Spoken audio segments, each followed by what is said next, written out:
Night Shift.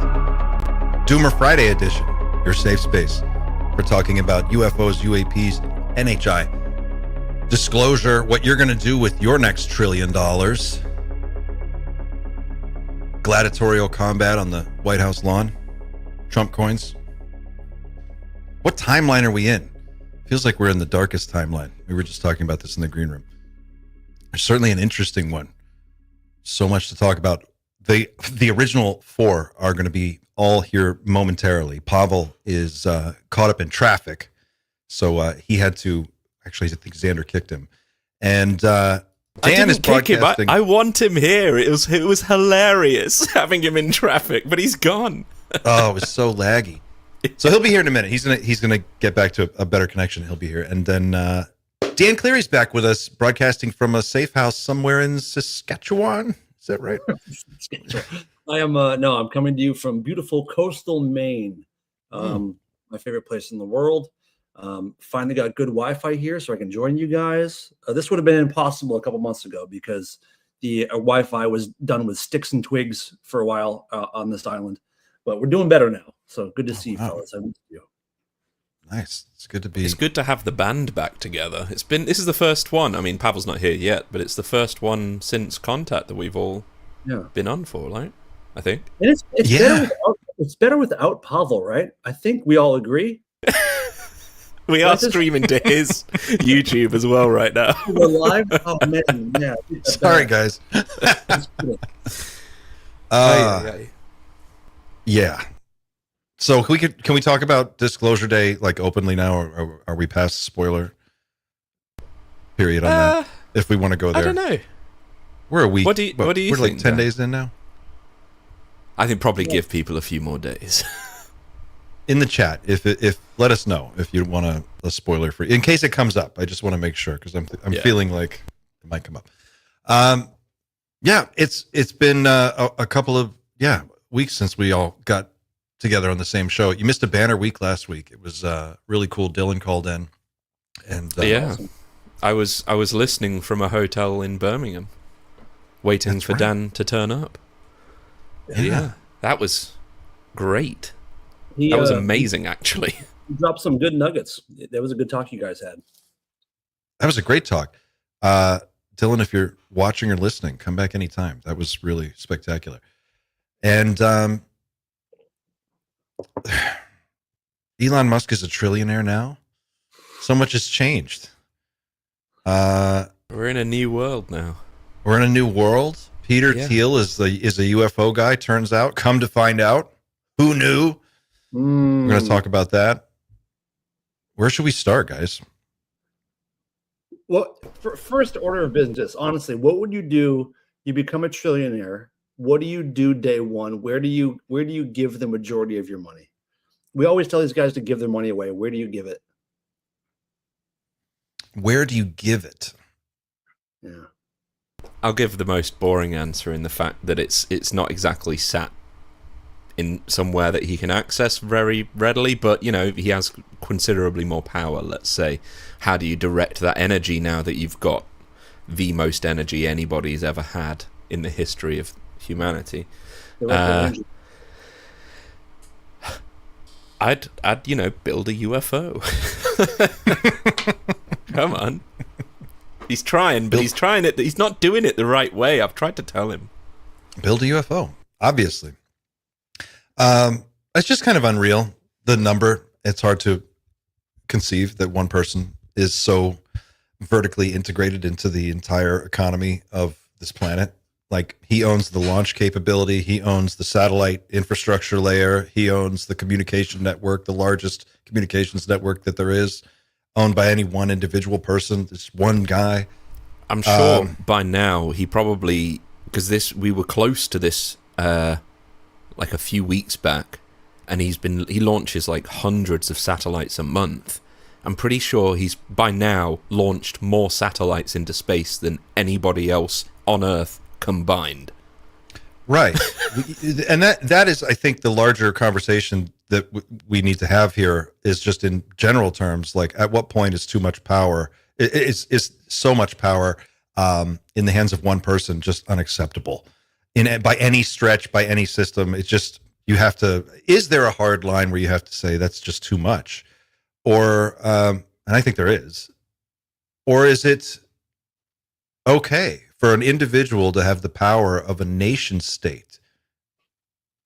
And for a group of them, 3 or more, to have the power of an alliance of nation states. Think about that. I would say definitely not okay. And I think we passed that point billions and billions and billions of dollars ago. Yeah. Yeah. I don't know what the number is, but this is crazy. I feel like even morality, in a sense, breaks down with this amount of. If you put it, you just put it so well, is the fact that Musk is now more wealthy than many nation states. I don't know. I think you could probably consider him more wealthy than some first world countries at this point. I don't even know how to process that in terms of whether it's okay or not. I think it's just it's a demonstration of whatever we're doing, it's not creating like a level playing field.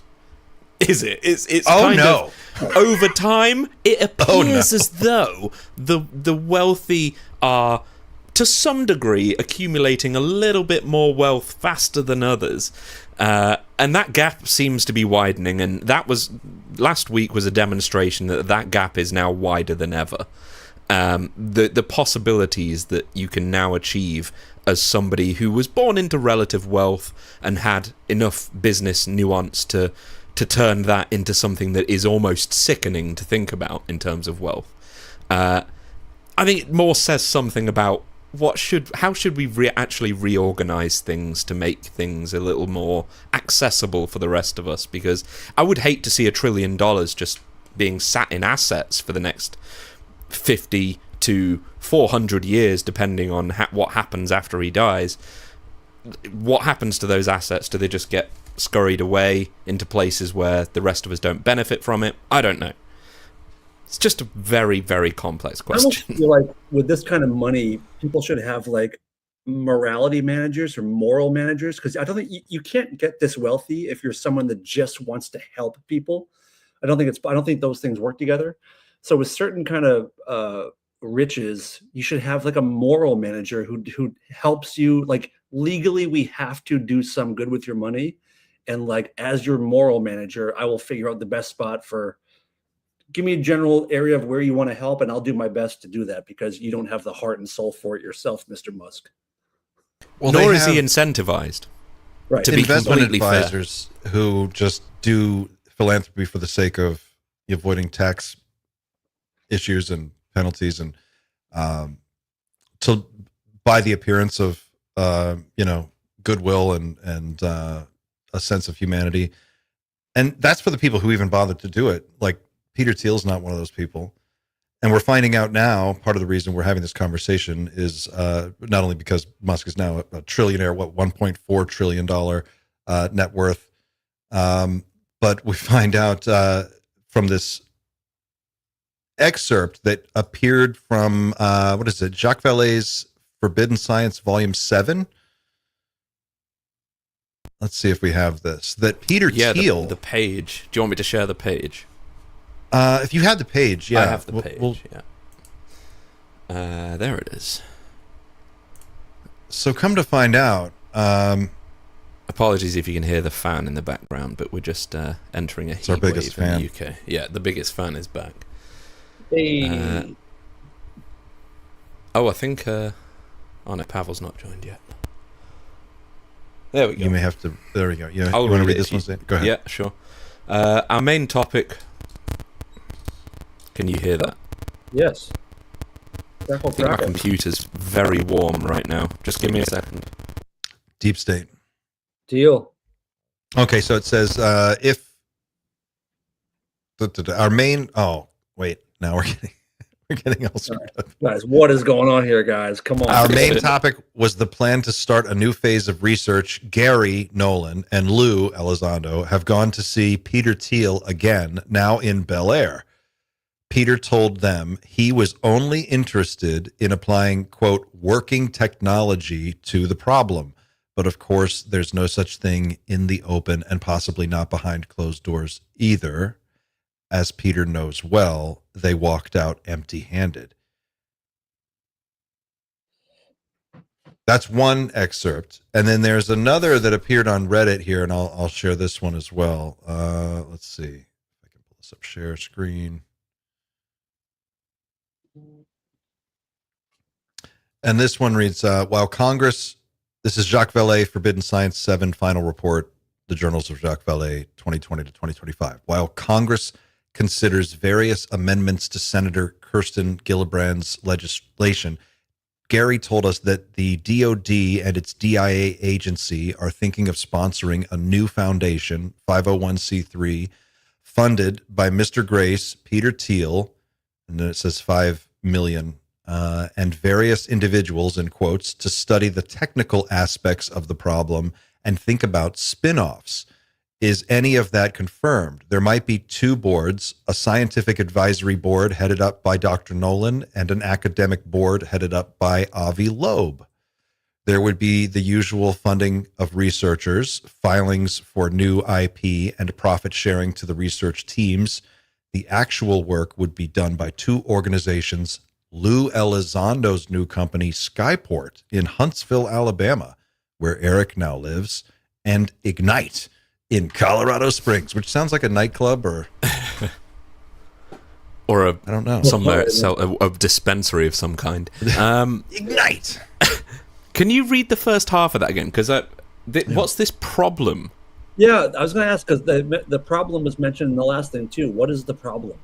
It's a good question. Can you read it again, just so, because I can't quite see. Yeah, it says, while Congress considers various amendments to Senator Kirsten Gillibrand's legislation, Gary told us that the DOD and its DIA agency are thinking of sponsoring a new foundation, 501c3, funded by Mr. Grace, Peter Thiel, and various individuals, in quotes, to study the technical aspects of the problem and think about spin-offs.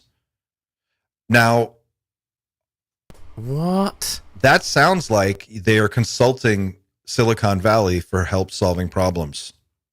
Engineering. The problem. The problem. Oh. It's a singular problem. In the last, if you go back to the last slide or the last picture of the book. Yeah, yeah, I have it. Yeah, here it is. Yeah, one singular problem. Hey man, what's the problem? Oh, I thought I had it. Oh, I do have it. Oh, the computer's not playing ball tonight. I have to remove yours. Sorry, right. That's all right. Add to stage. Sorry, my bad. So yeah, our main topic was to start a new phase of research. Gary and Lou have gone to see Peter Thiel again, now in Bel Air.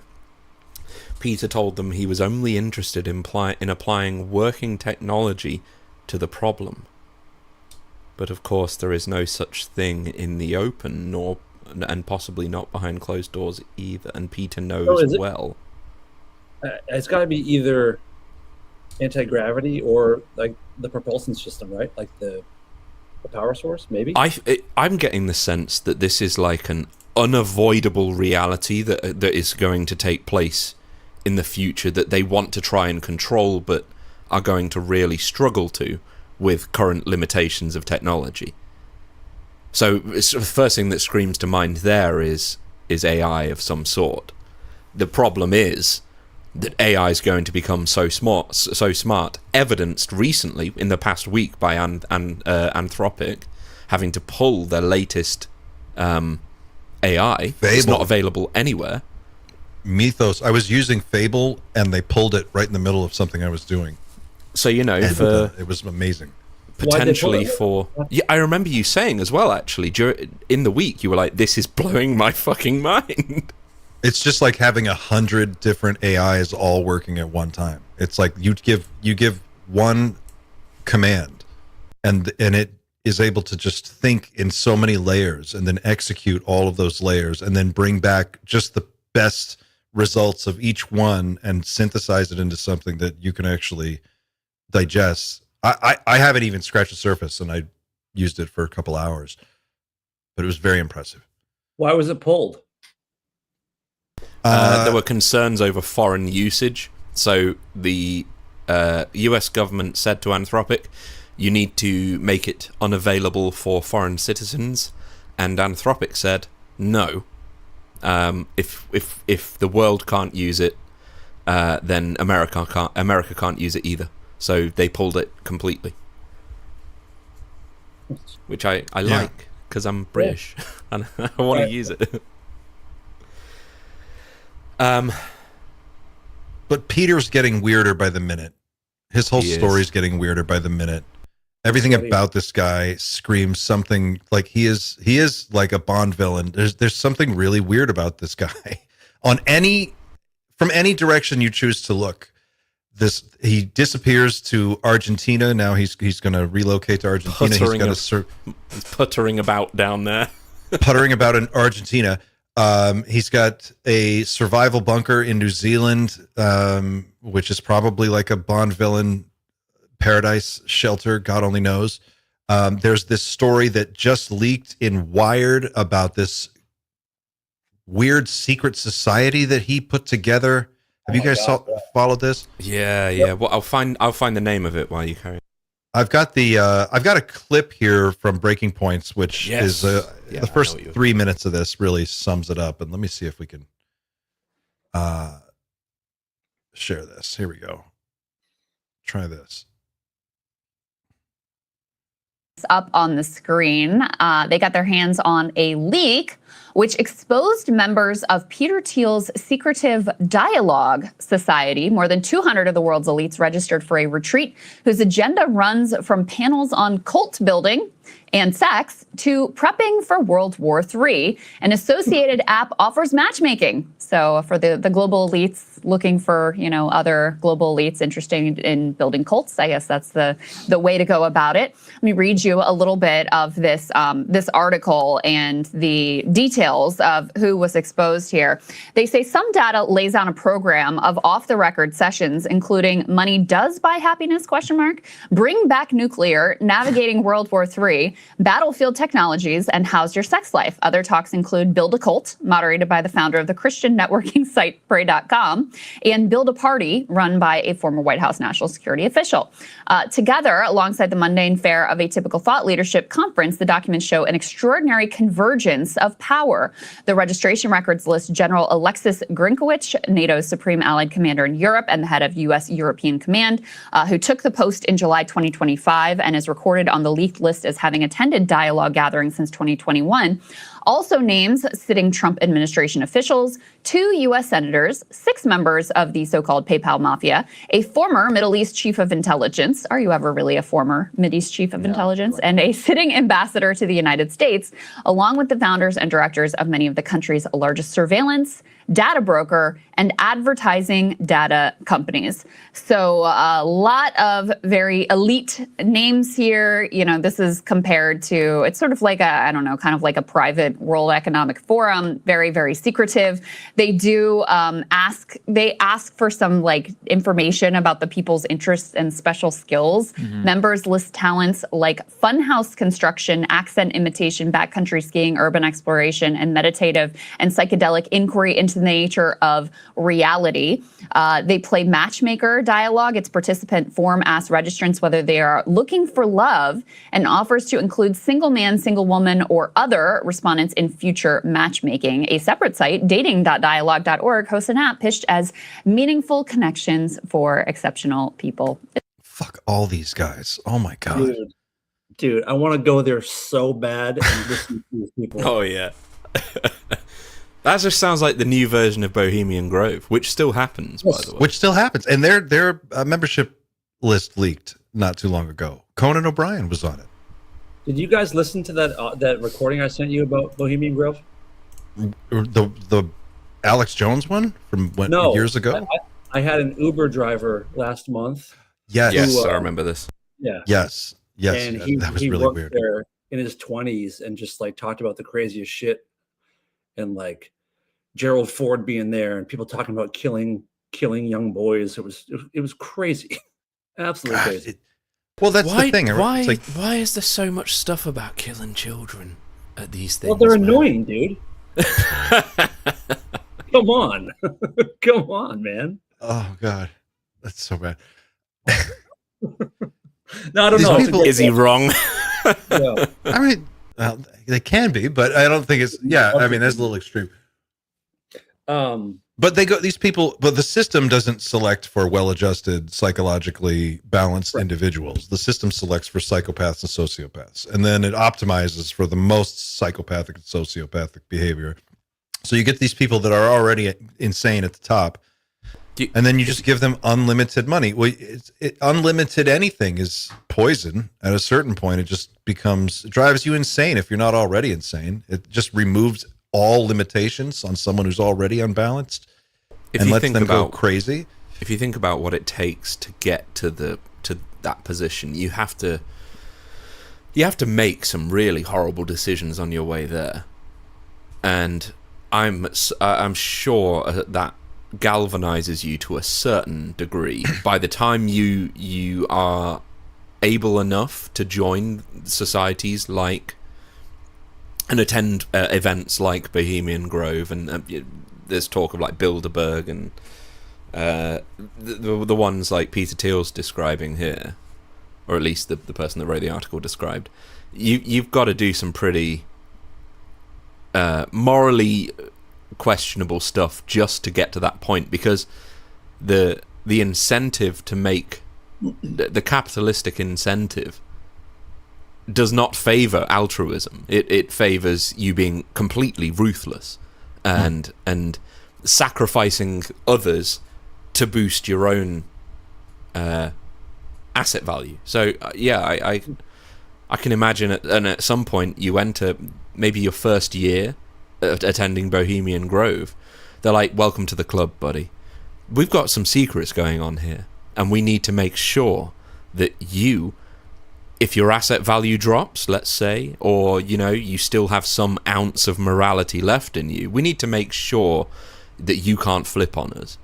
Mm-hmm. So what we've done, we've got this cabin over here, we've got a pig in there, it's dead already, but you're going to take your clothes off and you're going to fuck it. You know good, I'm in 100%. And that's it. They've got leverage on you for life, and the act of doing something like that is depraved. It's depravity to its most fundamental sense. It must destroy a part of you to do something like that, a moral part of you, and then you're in the club, and then you're the one at the following year welcoming the new guys and saying, we got this cabin over here. And it's just this horrible, vicious cycle of people that meant well when they started. I don't think you're wrong. I don't think you're wrong at all. I think it's terrifying. I think that's exactly what it turns out to be. At a certain level, it has to, right? I mean, I think Epstein stuff is the same. Like you go there, to be part of this club, you do the thing that we all did. We all do this horrible thing, that you'll probably learn to love. But everyone has to do it, so we're all in this together. So if one person talks, we all go down for it. And that's your security. That's how you know. Yeah. It's a gang initiation. Why isn't there I'm just so boring, I guess. It's like there's a level of success that seems so awesome to me, and it's like somewhere between like you don't have to sweat buying new tires for your car, or just like basic simple things.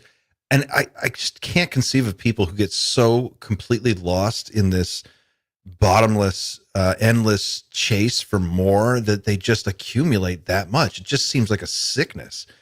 I mean, it's like particularly with Elon, a guy like who I have always had issues with, but more so like in the last few years. But not, of course not. This guy, he's got 14 children, and he seems to know best about how for everyone else to run their lives. Half of his children hate him. The other half, we never see him with any of them. He's always off doing some other horrible thing. And then occasionally when we do see a clip of his kids, they're repeating the stuff that he said, and it's really fucking dark shit. It's just this whole class of people exists outside the boundaries of any kind of reasonable society that the rest of us are forced to live in. And again, I don't know. We get mad at these people, but I do think there's part of it that they can't help themselves. I think there's something wrong with them. Oh yeah. There's something in your wiring. Like, they say CEOs and psychopaths have very similar, they're wired the same way. So I don't think they realize how disconnected from the world they really are. And when you see that Peter Thiel's offering, come and learn how to start a cult, learn about World War III, you want some dating, some sex tips? Like, these are people who have flaws in so many aspects of their lives. And you can see it in these like seminars that they're doing. Yeah, because they're just so weird, and they just have such weird hang-ups. I did see it leaks. I believe the person that sort of leaked the stuff about that particular group that Thiel either started or was a fundamental part of. Yeah. He talked about the mundanity of like all of these people. Like they aren't even very smart. Like most of them were very good at one particular thing, but other than that, they're kind of regular, ordinary, kind of if not boring people. And they're all obsessed. I wrote this down. They're all obsessed with being interesting. So I can identify. I'll be honest. So maybe this occult stuff is like a way of like, didn't you know about the Book of Enoch? Kind of. I don't know. Well, I think that's just that's the issue, right? It's like no one's saying that wealth in and of itself is bad. No one's saying that being a driven individual with a desire to succeed is bad. Those are healthy things, and they're healthy drives. And wealth in and of itself can be empowering, and it can be awesome, and it can enable people to help others, and it can build community. It can also be hoarded, and in a world where there is obviously so much awful, crippling inequality, and it could easily be addressed with some like public works projects or some really heavy duty philanthropy. To see people choosing not to do that, and then having to feel like we have to justify the conversation about why that feels weird. We kind of have to tiptoe around it. I feel like a lot of times, and especially with somebody like Peter Thiel, who, interestingly, even among the group of people that we deal in, I notice people hesitate to talk too harshly about Peter Thiel. Yeah, there's a little, people take an extra beat before they get into his whole thing. Well, luckily Pavel's just joined. The birthday, you guys hear me? Yeah. Happy birthday yesterday, Pavel. Happy birthday. Yeah, happy birthday, Pavel. Thank you. And happy birthday, Art Bell, as well. Happy birthday, Art Bell, as well. Yeah. Well, I don't know. I just don't think that if they're that powerful, they're not aware of what's going on with this topic. It's naive to think that way, and that's the sort of like an indication what you read about Jacques Vallée, because I was watching you guys on the car, and but there's also other things that he does, like there was an initial partnership between, and I've seen this screenshot of an event from Enigma where Palantir is one of the sponsors, and it's really early. I don't know. I don't even know if they're involved anymore or anything like that. But I mean, the signs are there. They're pretty clear. And if this is real, and if there's really a technology war going on, and we're really about to split the atom again or something along those lines, or that significant, I'm just not buying that they're not aware. That it makes no sense to me. That's where I'm at.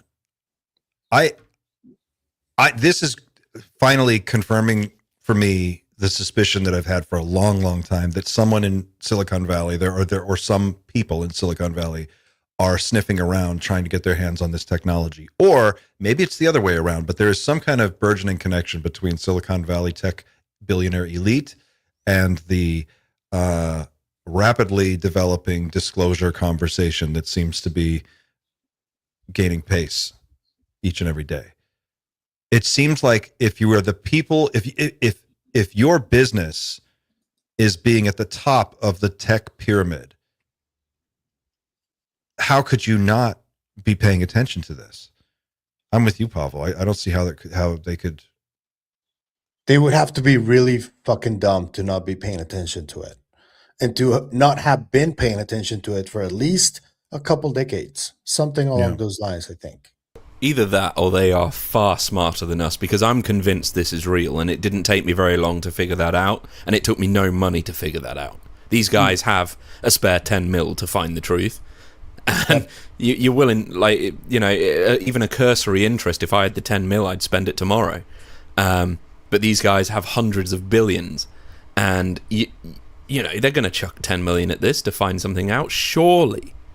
Yep. And what do they do once they find out? Like, nobody's joined Night Shift lately that's a billionaire. So I'm fairly certain that when the Senate got their hearing in a skiff, they got disclosure, and somebody told one of these guys.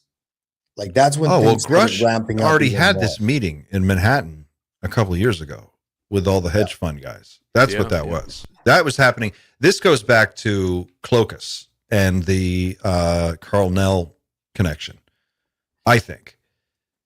Because think about it. You need two things, right? If you're going to spring technology that's been locked up in a vault for 70 years or locked up in some SAP for however long, and you're going to make the play to get it out into commercialization, you're going to need a partner on the other side.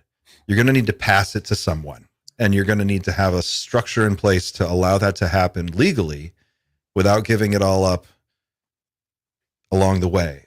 And maybe that's what we're looking at. Maybe what we're seeing here is like a type of agreement between the tech sector and private industry and elements of the legacy program who are stuck and can't make progress on certain things. And maybe there is some kind of, or some other faction that is trying to basically just break free and take what they have and disclose that and monetize it. But you would need both. And maybe that's what we're looking at. Because it did say, even if it was only 10 million, I mean, it said in that previous clip, Xander, that you had up, that Peter it implied that he took that meeting personally. They met with Peter. In Bel Air. In Bel Air. Yeah. It named the location. So Peter Thiel, you know, I imagine his time is extremely valuable, and he doesn't just take every meeting, especially if it's something that he's not personally really interested in. Yep. Yeah. So the question is, did he really take those meetings? How many meetings did he take? I mean, has anybody, is this out? Has this been published already? Or is this a leak? The book is out. The book is out. So we need to read the book. But also, like, they also say they walked away empty-handed, so nothing came of that. At least they're talking. Nothing came of it. Yeah. But there's a dialogue. They tried. Yep. They certainly tried, but yeah. Well, Pavel, have you heard of what's this problem? Do you know anything about like this problem they're describing? Well, are they just talking about in generality the UAP problem? Or the thing is that Jacques Vallée in Forbidden Science 6, there's a part in that book where he says that the OSAP team identified a threat, and it's a very clear line where he says that.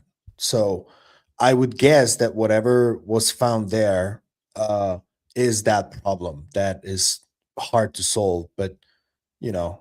Here's a question then. Do you think it's... And, hold on. And you got to look at Peter Thiel's constant conversations about the apocalypse and about the Antichrist and all this stuff. Mm-hmm. He's one of those people who's clearly, if not interested, concerned about it. So if these guys... He's in Argentina right now. Yeah. If these guys did find something, my first bet would be to go to a person who's like focused on this, you know? Do you think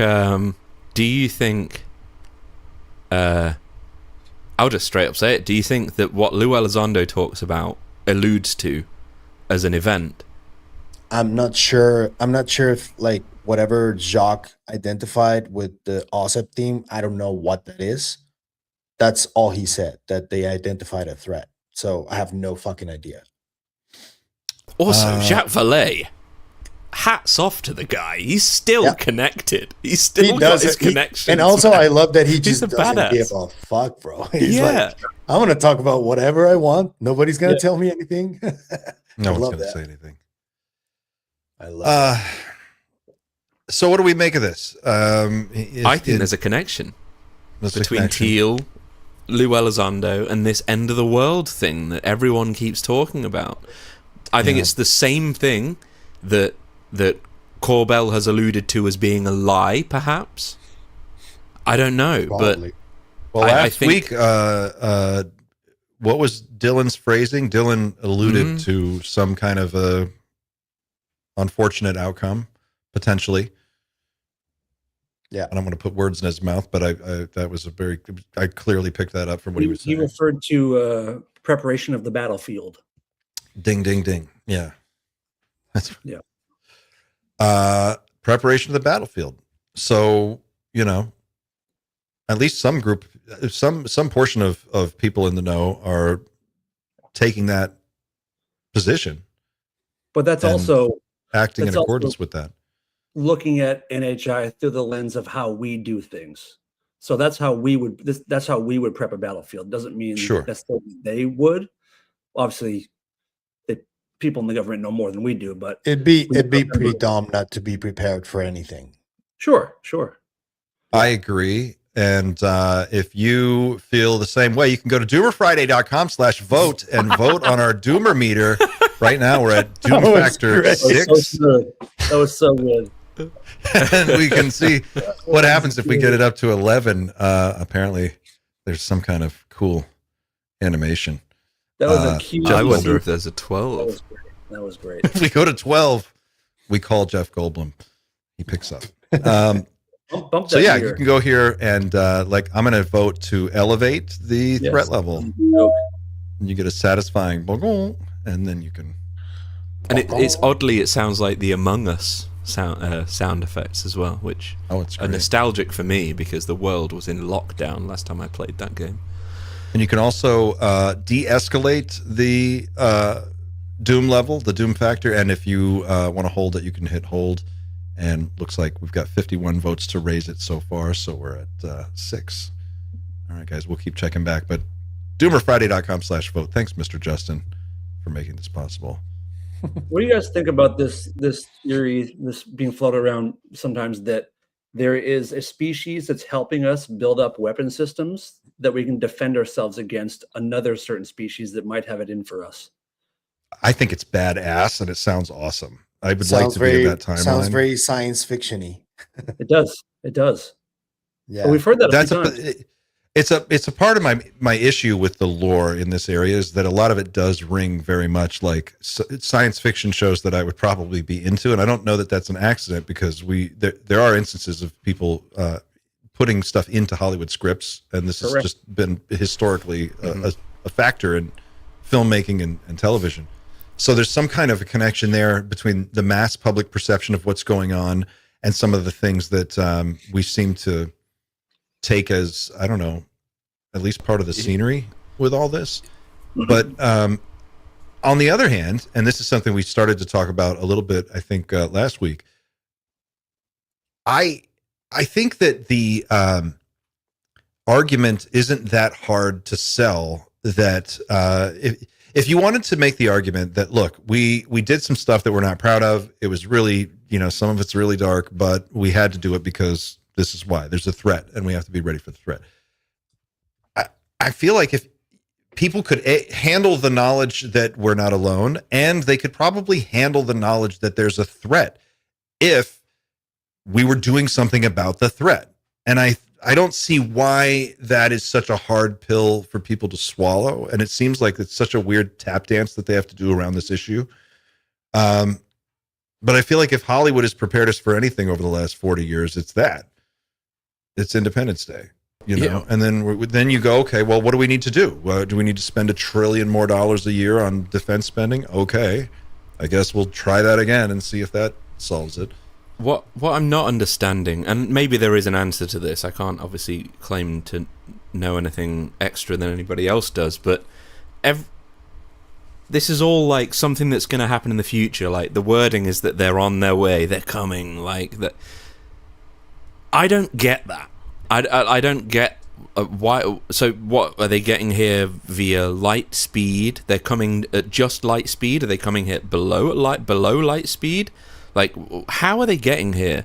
Because if they're coming with conventional means, as in just going really fast in a straight line, then they can't be all they're not all powerful, because they're not manipulating gravity to do such a thing. As far as I'm aware, is that you manipulate gravity to get around the speed of light problem, and you can in effect get everywhere instantly. So like, we need to prepare for what's coming. Like, what is coming? Because surely they could just be here anytime they want. What if they're not just coming here? What if they're picking up shit along the way around the whole galaxy? What if they're collecting crafted bodies from other civilizations? You know, who knows? Maybe they have a bunch of stops to make. I think it's a question that requires... That's very doomy, Dan. Yeah. Where are we, dude? Doomy Dan. Doomy Dan. Hey, look who it is. Jason Samos is in the studio. Here he is. I'm going to add you in now, Jason. There you go. There he is. How's it going? What's up, dude? How you doing, man? Hey, good to see How's it you. I can't believe I going? made it to DOOMER Friday. This feels like such a milestone. I always drop in. I see you guys having a great time. So We got the hat going, the hat club. Yeah. that's Welcome, awesome. man. Welcome. good to Nice. see you. Have you you've given much thought to this Peter Thiel sort of end of the world UAP connection thing yet? Yeah, a little bit. Yeah, it's quite hard to ignore. Isn't little it? bit. You've got A little big bit. name plus the Antichrist, and then mix in the UFO interest. It's like this is peak fascinating. I have been. I'm also conscious that there's some things that I don't even know about. But there, you know, it's interesting, isn't it? Because you've got the secret society thing, Valet's new journals as well. Mm-hmm. And then there's the Antichrist stuff in general. There's a lot of reasons to talk about the big guy right now. So I have been thinking about it. Yeah. Well, what's the 30,000 foot view? If like the elevator pitch for what's going on with Peter Thiel, because he's got his fingers in so many different pies, and there's a lot going on in the disclosure world. Like, how do these two things overlap? As you see, Yeah, I think okay. 30,000 foot view is, I think it's complex. Like all things in this world, the black and white view of he's not involved, there's nothing going on here, or he's behind everything and we can no longer trust anyone. Those two views are, you know, extreme and don't bear out the facts. I think like Valet's journals are an interesting place to start. Thiel pops up a significant number of times in the index. And then if you look at the index, like half of them are just like incidental passing comments referencing him in a non-serious way. But the fascinating thing is to see the big figures from the UFO world seemingly trying to get funding for stuff. That's interesting. So you've got Lou and Gary. There's this thing that's been passed around going to try and get funding. There's this situation with the DIA there as well. But in the journals, Valet is very clear that Thiel isn't interested unless there's like a working concept. And that's like a very investor, how do I make money from this position? Yeah. Right? It's like cool, interesting story. So what's the business plan here? And it seems like it didn't work out because his goals are, how do I, you know, leverage this? Whereas everyone else is like, how do we even understand this? And those are two things that didn't seem to fit together. So it says like Lou and Gary left empty-handed. So, you know, I don't think that's a big deal. I imagine, let's say that the five of us were trying to make a documentary. We really believed in it. And Peter Thiel's up for meeting. I don't know about you guys. I would be like, well, look, you know, if he's going to give some money, I'd consider it. sure. Maybe not now, given all the stuff that comes out, but, you know, it's just a few years ago. But the interesting thing is there's the early meetings early on in the journals where Valet frames it as he and Diana are being invited by Thiel. He uses this phrase of like he's doing a sweep for information, which implies, you know, this sort of intelligence operation or something. But it doesn't seem to go anywhere. And what I find really interesting is the dialogue between Pasolka and Valet, as he recounts it, is one of warning about psyops prior to the meeting. They're both just very concerned about people influencing them. And I think you see that in Forbidden Science Volume 6 as well, where Thiel really isn't a factor. They feel that people getting involved and sponsoring often doesn't go well. And so there's this is my interpretation of what I read, this general skepticism. And I think it's also worth mentioning, you know, Jesse's there, right? At the time he's working for Thiel. And the way he's related, I think he's been pretty upfront for a long time that one of his jobs was to introduce Thiel and other people to each other for these stimulating conversations. So it makes you wonder, was that what that was? Because that would be Yeah. in some ways quite a harmless thing that you would be constantly inviting interesting people in? Or is it the way that Valet describes it, which makes it sound like something a little bit more sticky, you know? A problem to be solved, some kind of a problem they're talking about. Yeah. Yeah. Yeah, I can't remember the exact phrase, but it's interesting. But you know, I was live the other day. A lot of people, you know, the elephant in the room for a lot of people is Jesse used to work for Teal, right? And so everybody has an opinion about that. It's interesting. I decided what I would do because there's some folks out there really pushing that thing. Sure. So let's put ourselves in the headspace, okay? I'm Peter Thiel, and I've got someone who I want to push into the UFO movement to be my spokesperson. Now, based on everything we know about Thiel, what's he interested in? He wants people to fear the Antichrist. He doesn't really talk that much about UFOs. He talks more about theology, philosophy, the end times. Greta Thunberg's bad. That's an interesting mix that's in there. And the dangers of a one world government. This is like a very specific message that you see. So you can go and you can pull all of Jesse's transcripts from interviews he's given, the stuff that he does, and you just put it in an AI and ask it. And I did it. And the scores it gave were, 2 out of 10 for pushing the demonic agenda, 2 out of 10 for being closed-minded and pushing one worldview, all of that stuff. And, it's interesting because where I'm at is I don't like Teal. I literally just released a video saying his Antichrist thing to me seems deceptive. I don't think he even really literally believes it, given the way he talks about it. It's unhelpful given our political context. And I just don't trust him in general. It's my personal take. Given what some of the items on the agenda of this group that he's part of, one of them was like how to start a cult. Yeah. To be fair, if I was at a conference and that was one of the talk tracks, I would go just because it sounds interesting. I'm curious about what that was actually about. What is that really about? I'm presuming that most cult leaders don't end up being successful by attending such a talk, right? It's not like you go and learn the skills. Yeah, it's interesting. But I think my personal take is Peter Thiel, not great. I don't like the fact that he's touching anything or that anyone's getting involved in a topic that I think needs to be kept clear. But it doesn't mean that everyone connected to him is by default bad. And that's sort of where I'm at. The only thing I don't know about, though, maybe you guys have seen this, is the Enigma Labs funding thing. And people have mentioned that to me, and I've got to confess I haven't looked into that bit. It seems important, so I don't know if you guys know about that. It seems like at the beginning of Enigma, 4 or 5 years ago, there were events where the Palantir branding was as one of the sponsors. And I've seen an image. I didn't find it. I don't know what happened to it, but I've seen that image. When I find it, I'll send it to you so you can see it. So I don't know, that caught my attention, And the stuff that the one edge of it all is that publicly facing Teal is like, what's a UFO? Kind of, he's one of those kind of guys, and it's like, you clearly know. So, Yeah. why are you being deceptive about your interest in this stuff?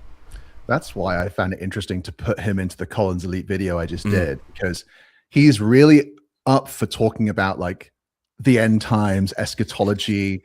And when it comes to the UFO thing, he's like, I'm not going to talk about that. And that's exactly the kind of the Collins Elite thing is we're not going to talk about UFOs because we think that's demonic. We're going to try and push the Bible to everyone.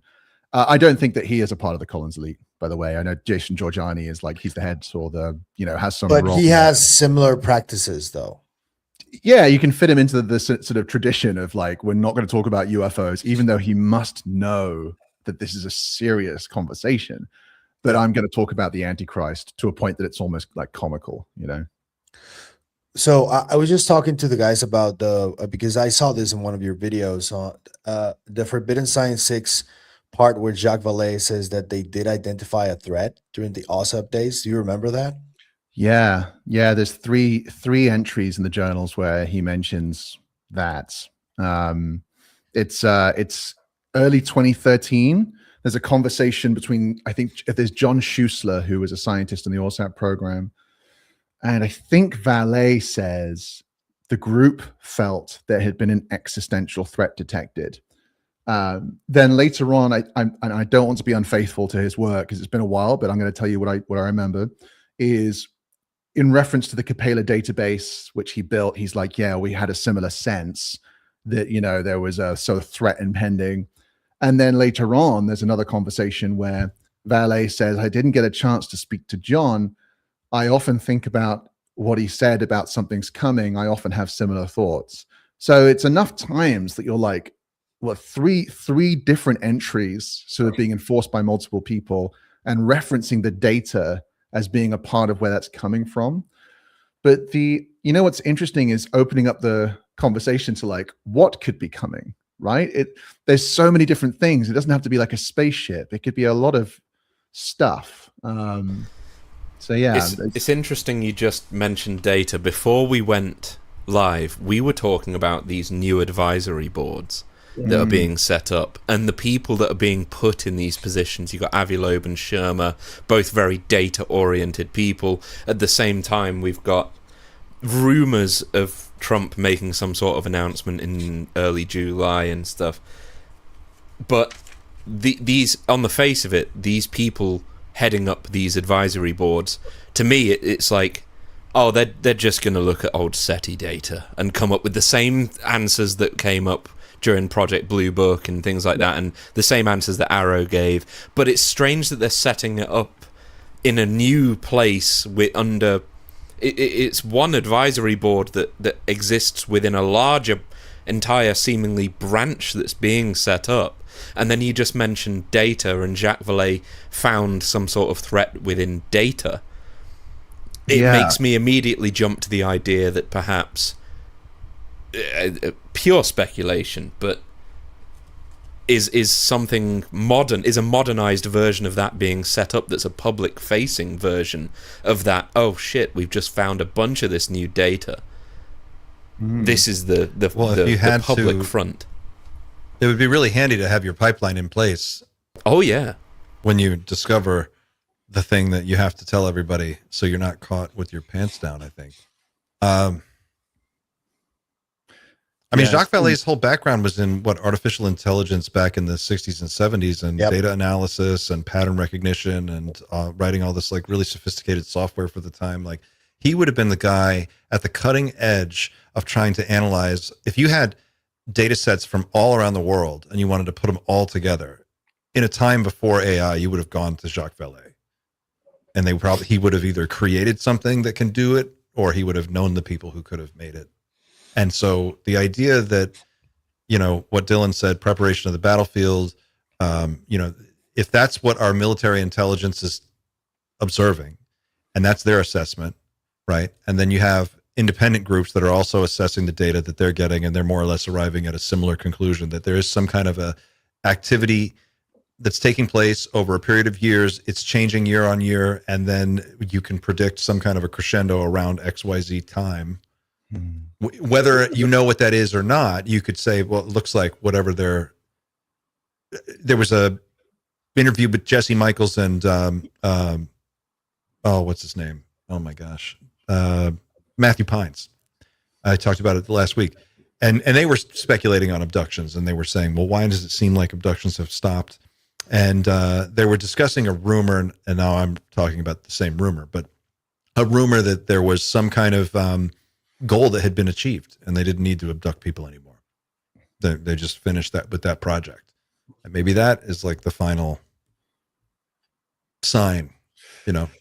God, it also could be seen as a threat when if there is something coming this way and we're not getting communications back. If we're like trying to figure out like what are you coming here for, and not getting answers could be seen as a threat because it's the unknown. Yeah, that's what Fravor said, right? That when they jam the communications, it's considered a threat. An act of war. That's an act of war for humans. Yeah. Yeah. I mean, do we have a problem as a group or individually? I'm just curious here, show of hands, with the idea of a threat being a legitimate concern. Not necessarily that there's a threat narrative that we disagree with, but I mean, are you open to the possibility that this could actually end really badly? Absolutely. Oh, it could end badly. Absolutely. Yeah. I think Dude, a lot of people are we are stupid and we are dangerous as people. And if Yeah. there's something else on this planet that lives here with us, we would definitely be the biggest problem. If this planet is clearly a resource, and there's nothing worse for this planet than human beings, of course, yeah. If something had interest in this planet, I think the first order of business would be to handle us. handle us. Yeah. I guess I think of it slightly different in the fact that I believe we're capable enough to maybe capture some of this technology, and I kind of liken us to a kid who's found their dad's gun.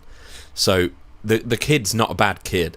Fundamentally, the kid doesn't know what the hell he's doing, but there's a threat there, you know. So I think we need to treat this extremely seriously, especially the technology. The technology could be... Do you guys think that nations are playing like a disclosure game of chicken or something like that right now?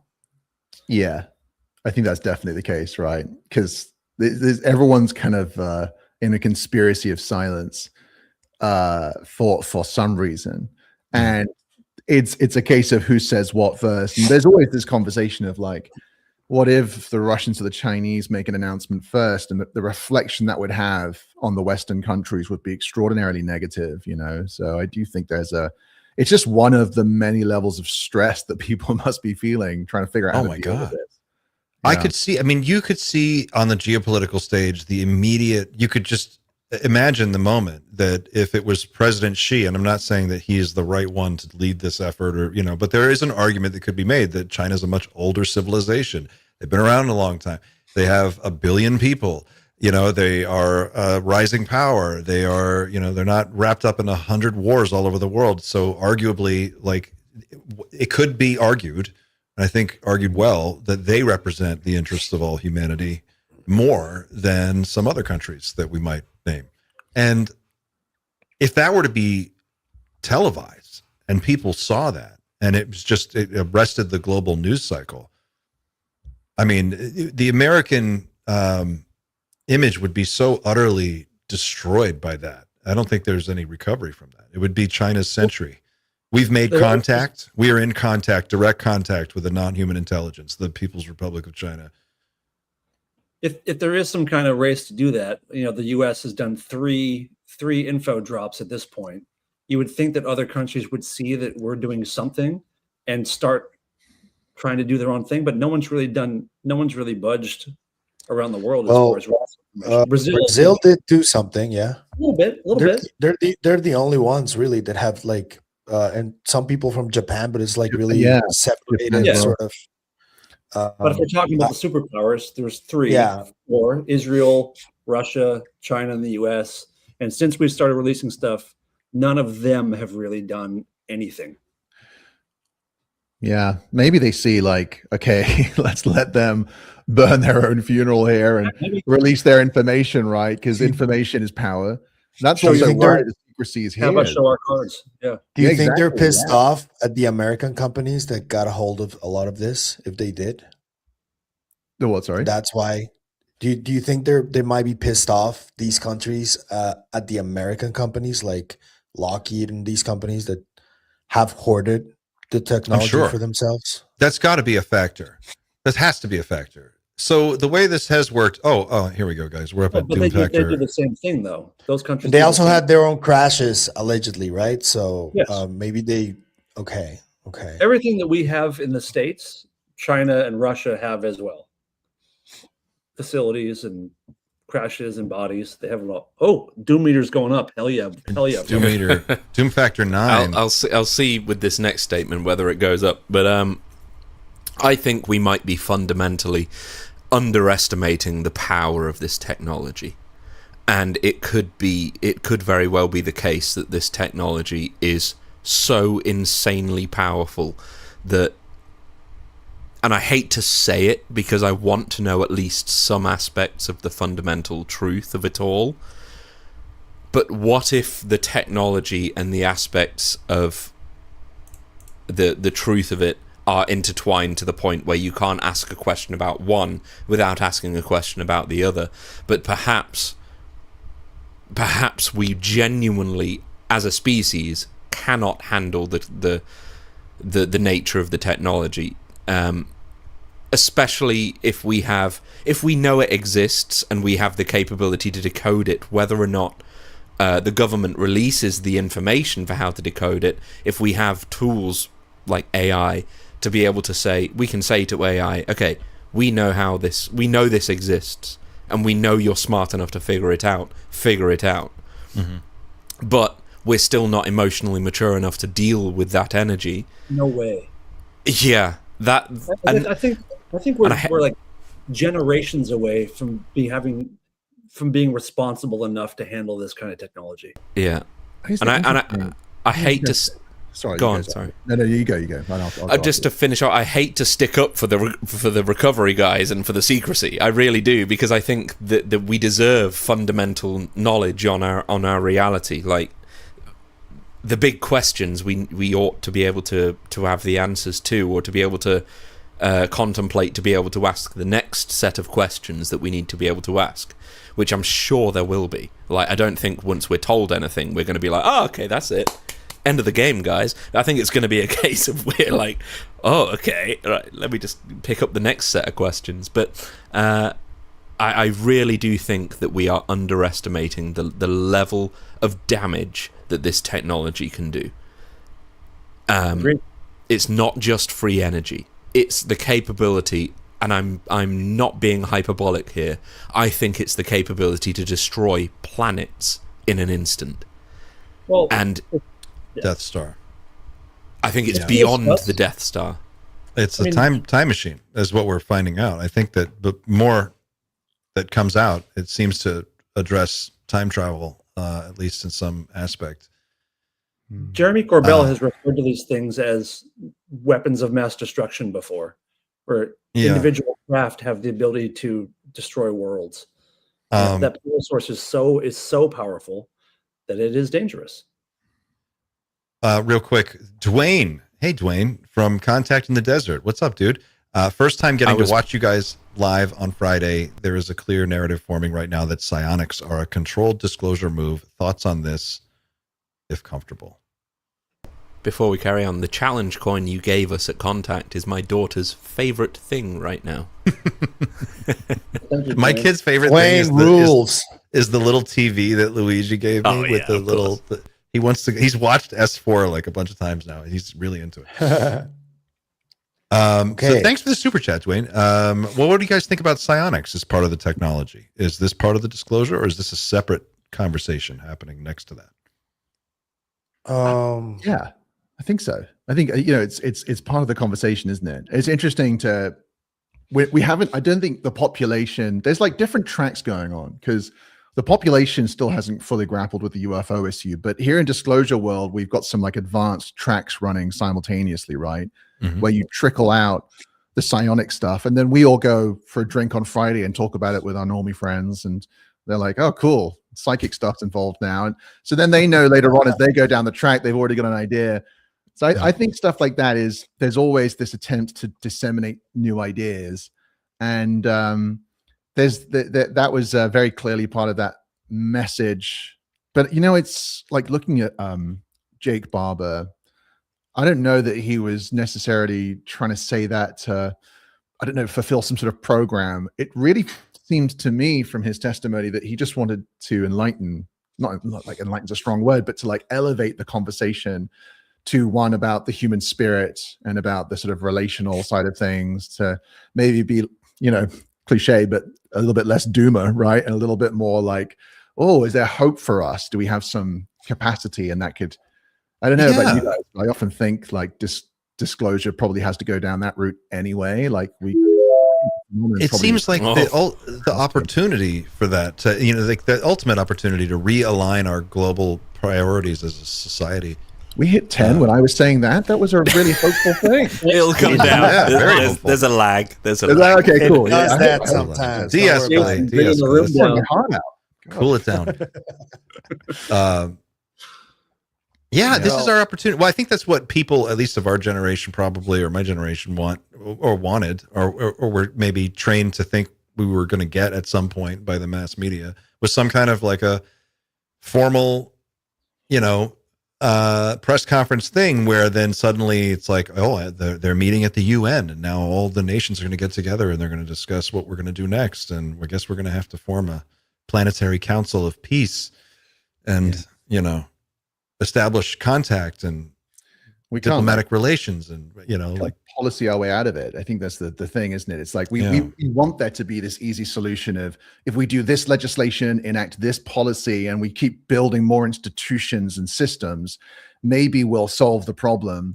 But it's interesting to consider whether that's all part of the trick. I think about this a lot at the moment, about whether the phenomenon weaponizes, number one, our curiosity, right? So we just get like fascinated by it. We can't stop studying it. And so we all end up debating and fighting, which is probably part of the plan.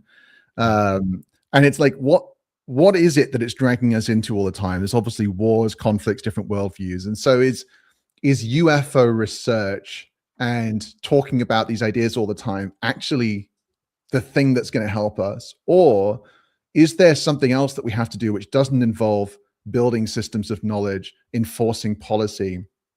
Is it actually that we need to stop trying to solve the information problem and maybe solve, Lou Elizondo, whatever you think about him, okay? But someone was interviewing him recently. They're like, what should we do? And he was like, spend more time with your loved ones. Tell your friends you love them.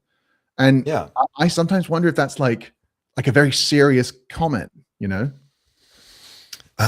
I actually agree. I think it's a very serious. I think it's his fundamental message right now. You mean it's serious in the sense of like, do it before we run out of time, or do it because it's the best thing you should do with your life anyway? I think they're the same answer.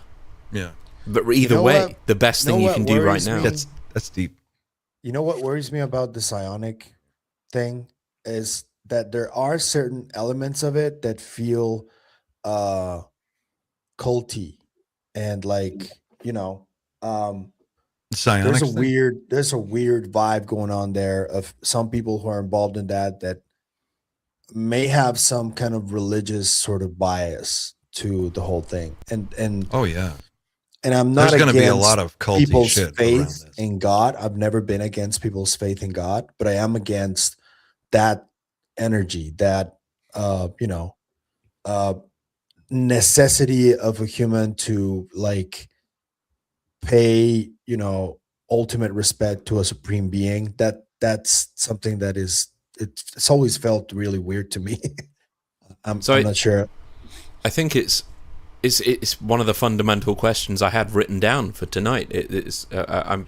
I'll read it out. How do we feel about? Is that an Area 52 notebook? Yes, it is. Yeah.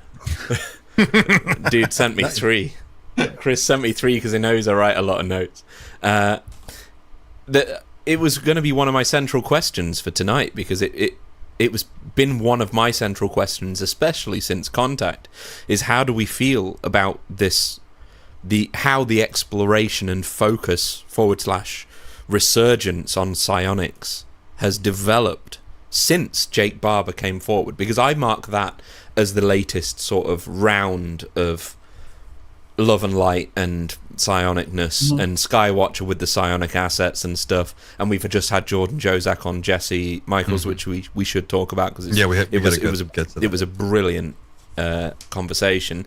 But we talked about this probably over a year ago, saying this is the year of the psionics, and like this is what we're going to be talking about this year, and we did talk about psionics all year. But it feels like, for me, the conversation has not changed whatsoever, and I'm trying to identify whether that's a consequence of us not being able to understand the fundamentals of what's going on, or that the conversation is perhaps being hijacked instead by what Pavel just said. It's the more sensationalist, cultish vibe. If you can, for me, it's that simple. If you can fly a fucking UFO with your mind, and you say that you have, and you say that you've recorded it, fucking show us in a live stream or something. It's that simple.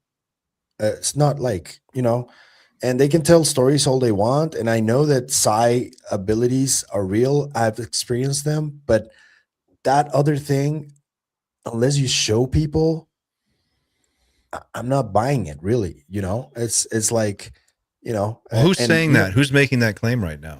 Well, there's a lot of people from that specific psionics movement that say that they get inside the craft and pilot them, and they have recorded them sometimes, and there's constant rumors of like alleged landings and shit. Nothing ever shown ever of that.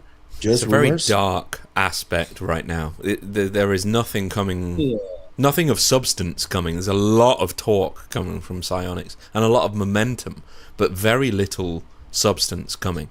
I do find Jordan's story with Jesse both sincere and compelling. Yeah. Have we got a clip from that we can share, or are we allowed? We can share Jeremy's. Can we share a 2-hour clip of? No, I mean, but just the one about the sphere that they show him. I'll share a link with you. Yeah. I mean, it's you know, I don't think Jesse's going to give us. No, he's not show like one clip. Hang on, I have to go grab something. I'll be right back. I thought. This is what I'm still trying to understand, is that Jordan is connected to this big push of psionics, and I do believe he's a very sincere person, and I believe whatever he says he also believes. That's probably as far as I can go. But having been to contact and seeing the split between the nuts and bolts and the psionics, it feels like they haven't managed to bridge that gap between each other right just yet. I'm wondering whether the psionics aspect of the conversation is still very much up for grabs in terms of who actually is in control of that conversation. Is it us? Or is it somebody that wants to control us? You know what I mean? Yeah. I do. I think that's a battleground right now. Yeah, it feels, and it's always been like that. It goes back to idealism versus materialism. It goes back to that essentially. And I can tell you from my own experience and the things that I've gone through. I know that for example, I heard somebody else's voice in my head. And there was another person who was also experiencing the same thing, 3 of us. And I just don't know what that was. I just know that I felt it. It felt like a really weird here in my spine when I heard the voice, and it was my friend's voice.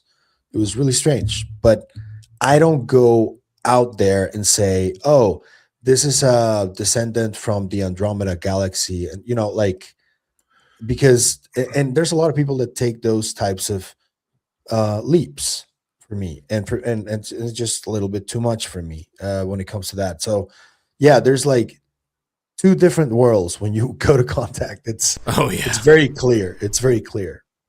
Yeah. What I like about Jordan, sorry, Dan, you go. Okay, please go ahead. The only thing I'll say about Jordan Jozak's interview is that he doesn't make any substantive claims about absolute knowledge. He's like, as much as he can, he says, but please, I'm sorry for what I'm about to say because it's going to make no scientific sense. Like, and I like that. Like, but you will encounter those that claim absolute truth, and we've talked about absolute truth countless times at this point, and the dangers of claiming it. Yeah. Yes. Talking about Vance. I was actually going to say that the people that are usually those that claim to know the absolute truth are usually the ones that go like, oh, that's a demon, or that's an angel, or, you know, it's, you know, frustrating. So I have this clip of Jordan Jozak. You told me to start it halfway through, Pavel. Is that right? Yeah, because it's a 9-minute clip, the one that I found, but the final, the second half is for me the most interesting. Okay, we can share it if everyone doesn't mind. Let's do it. All right. Here I am. Right. I'll zoom in a second. You can actually hit later. widescreen. This started this relationship to where essentially the people in the program had this thing. I don't know where it came from. I don't know where this crystal orb came from. It was never told to me. The sentient consciousness, as I'll get into and expand as I interact with this, never told me where it was from. It wasn't like oh, we found this from a spacecraft or we dug this up over anywhere, I will note that the people within the program, the people that were actually shepherding this thing around, didn't call it tech. They called it a relic. Called it a relic. Yeah. And they said its name is Sylvia, or did it transmit its name to you? So that was my first time interacting with it like locally, right? So it was in the room with me. I had this really quick, like 30-second make eye contact. It looks at me. I could feel it, right? But like that was it. That was it. Now fast forward, right? 3 months later, now I'm back in this facility. I have this trainer Meg, right? As we're exploring ESP, she brings up like, hey, I heard you met Sylvia, right? And like, can you recall that experience? And I was brought into like another relaxation exercise. She says, I heard you met Sylvia, Mhm. that orb thing. Mhm. Her name is Sylvia. Yeah. Well, we to back up, there was some context in that conversation. I heard that you were introduced to something, right? And I was actually brought into like this relaxation exercise with Meg, and she was like, "Do you know what its name is?"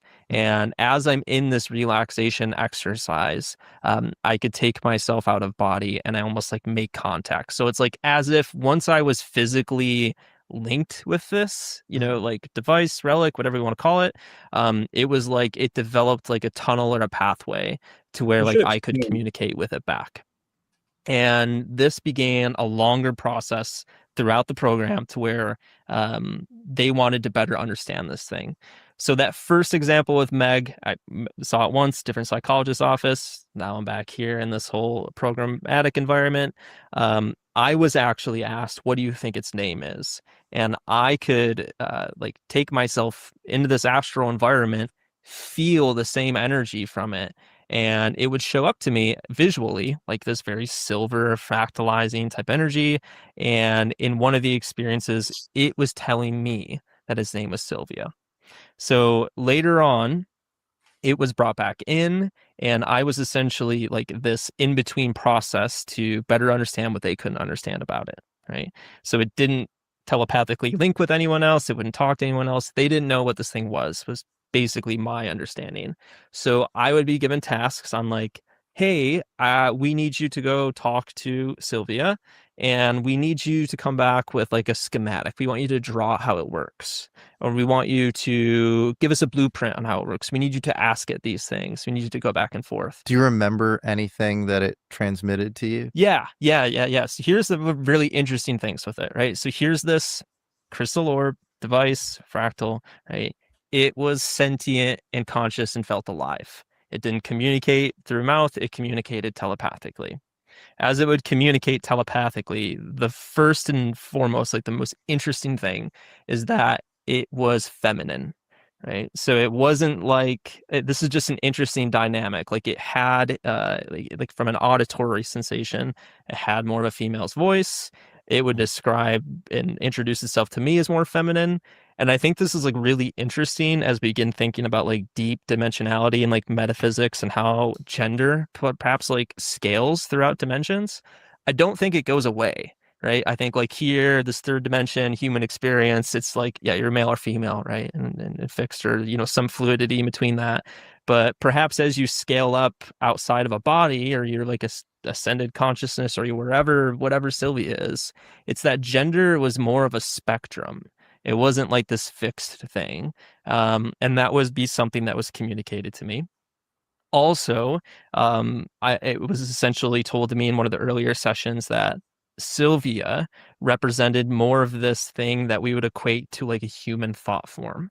And in the deepest communication session that I had with it, it was being shown to me that like Sylvia was human thoughts. Almost we as humans, everything we create, everything we think, everything we're consciously experiencing takes on some form somewhere else. Yeah. That conversation was deep. Yeah. Intense. I thought of something immediately whilst he was explaining that. I feel like I always talk about Tom DeLonge, but if you guys read the Secret Machines novels, the first one, I read the nonfiction ones only, not the novels. Okay. Those ones were pretty dry, but the fiction's actually not bad. I mean, it's not amazing, but it's good. There's this bit towards the end where this guy he gets to Antarctica, and some of the Nazis are there. They have a base, but they're pretty weak. They basically deal with them. This is like Operation High Jump fictionalized, okay? And if I can just get my cat, she sat on the book as soon as I opened it. There's this bit towards the end there where like they're cleaning up, and there's this interesting passage. It's always fascinated me, and I have always wondered about it. So I'll read it out to you guys because you'll see why he was just talking about this relic. So they're cleaning up because the Nazis have been defeated. It says this: there was one more thing. The Nazis had eaten everything they could. Whether it was technically food or not, they had burned everything that would take to flame, including crates of paintings that had made their way from the fatherland in one of those stray U-boats. But there was one thing they had not touched. Something squirreled away into Kamla's private quarters, where it was kept under lock and key. It was a box, metallic, possibly lead, because it was very heavy, about a yard long and stamped with a German eagle. Jennings and I opened it back on board the Kitchener. I will not say what it was here. I will not say here what it was or why our superiors thought it unworthy of their attention, but I will say where it may still be found, and I will say that of all the things that came out of Operation High Jump, for so the mission was called, nothing was more important. Even if we did not see its importance at the time, its implications are so far-reaching that they will one day redefine world history. I don't know why DeLong felt like he had to include this mystery there about this strange artifact inside of a box. And I'm not saying it's this relic, but you know, I'm always curious, like when someone describes a relic with great power, who else could have had their hands on it? You know, where has it come from? Could the Nazis have discovered something like that? And we didn't play the beginning of the clip when he describes what it was. Like he's brought into a room as a kid, and they take this blanket off of this orb that he says inside it has the like Palantir, by the way. Yes. In Lord of the Rings, Palantir in Lord of the Rings. There's a one of those balls that Saruman wields, and it's called Palantir. Amazing. So it's under like a Faraday blanket, but he says like it's swirling inside like atmosphere of Jupiter. And when he looked at it, like the atmosphere inside changed and like locked in with his eyes and would follow his eyes, and he felt like it was, and it said it scared him because it felt like it was connecting with him, like merging. It said felt like it was going inside of him. It's wild. It's wild. It's fucking insane, dude. Yeah, great story. Like the storytelling and his way of communicating it is so magical, isn't it? It's so intense. Yep. Yeah. I stack this with I don't know where I'm at. the same thing that I always blank on his name, but he spoke to Gerb, and he also spoke to Jesse Michaels, another person that was taken underground to a facility and shown some sort of old thing that he believed was conscious. He was Randy Anderson. Randy Anderson. And oddly enough, I actually also liken it to Dan Burrish's Yellow Book. The Yellow Book was a box of some sort that had some sort of holographic projection that would come out the top, and it would again interact with your consciousness specifically, and it would I just feel like this is a whole new territory of ufology that nobody knows about. Like, there is next to nothing about this apart from the testimony of the people that have come forward. There is no documentation about this sort of stuff. It's really interesting that it keeps coming up, isn't it? No smoke without fire here. I mean, you're talking about, I know everybody rolls their eyes when we talk about Burrish, but at this point anyway, he, you know, that's something he did talk about, and here we are talking about something very similar again. Didn't Jim Sparks also kind of reference something similar of like a Jim Sparks talked about future, technology that you see the future with? They showed him what appeared to be recordings from hundreds and hundreds of years ago of his ancestors. Yep. And he said that he could look at them and see that it looked like somebody he would be related to, and he could see, you know, his you know, ancestors in various different eras, and they were explaining that they had followed his family line, his lineage had been taken for this entire stretch, and there was something going on with they were teaching him how to read their language, and they had some kind of a character system where each character represented like a complete thought form.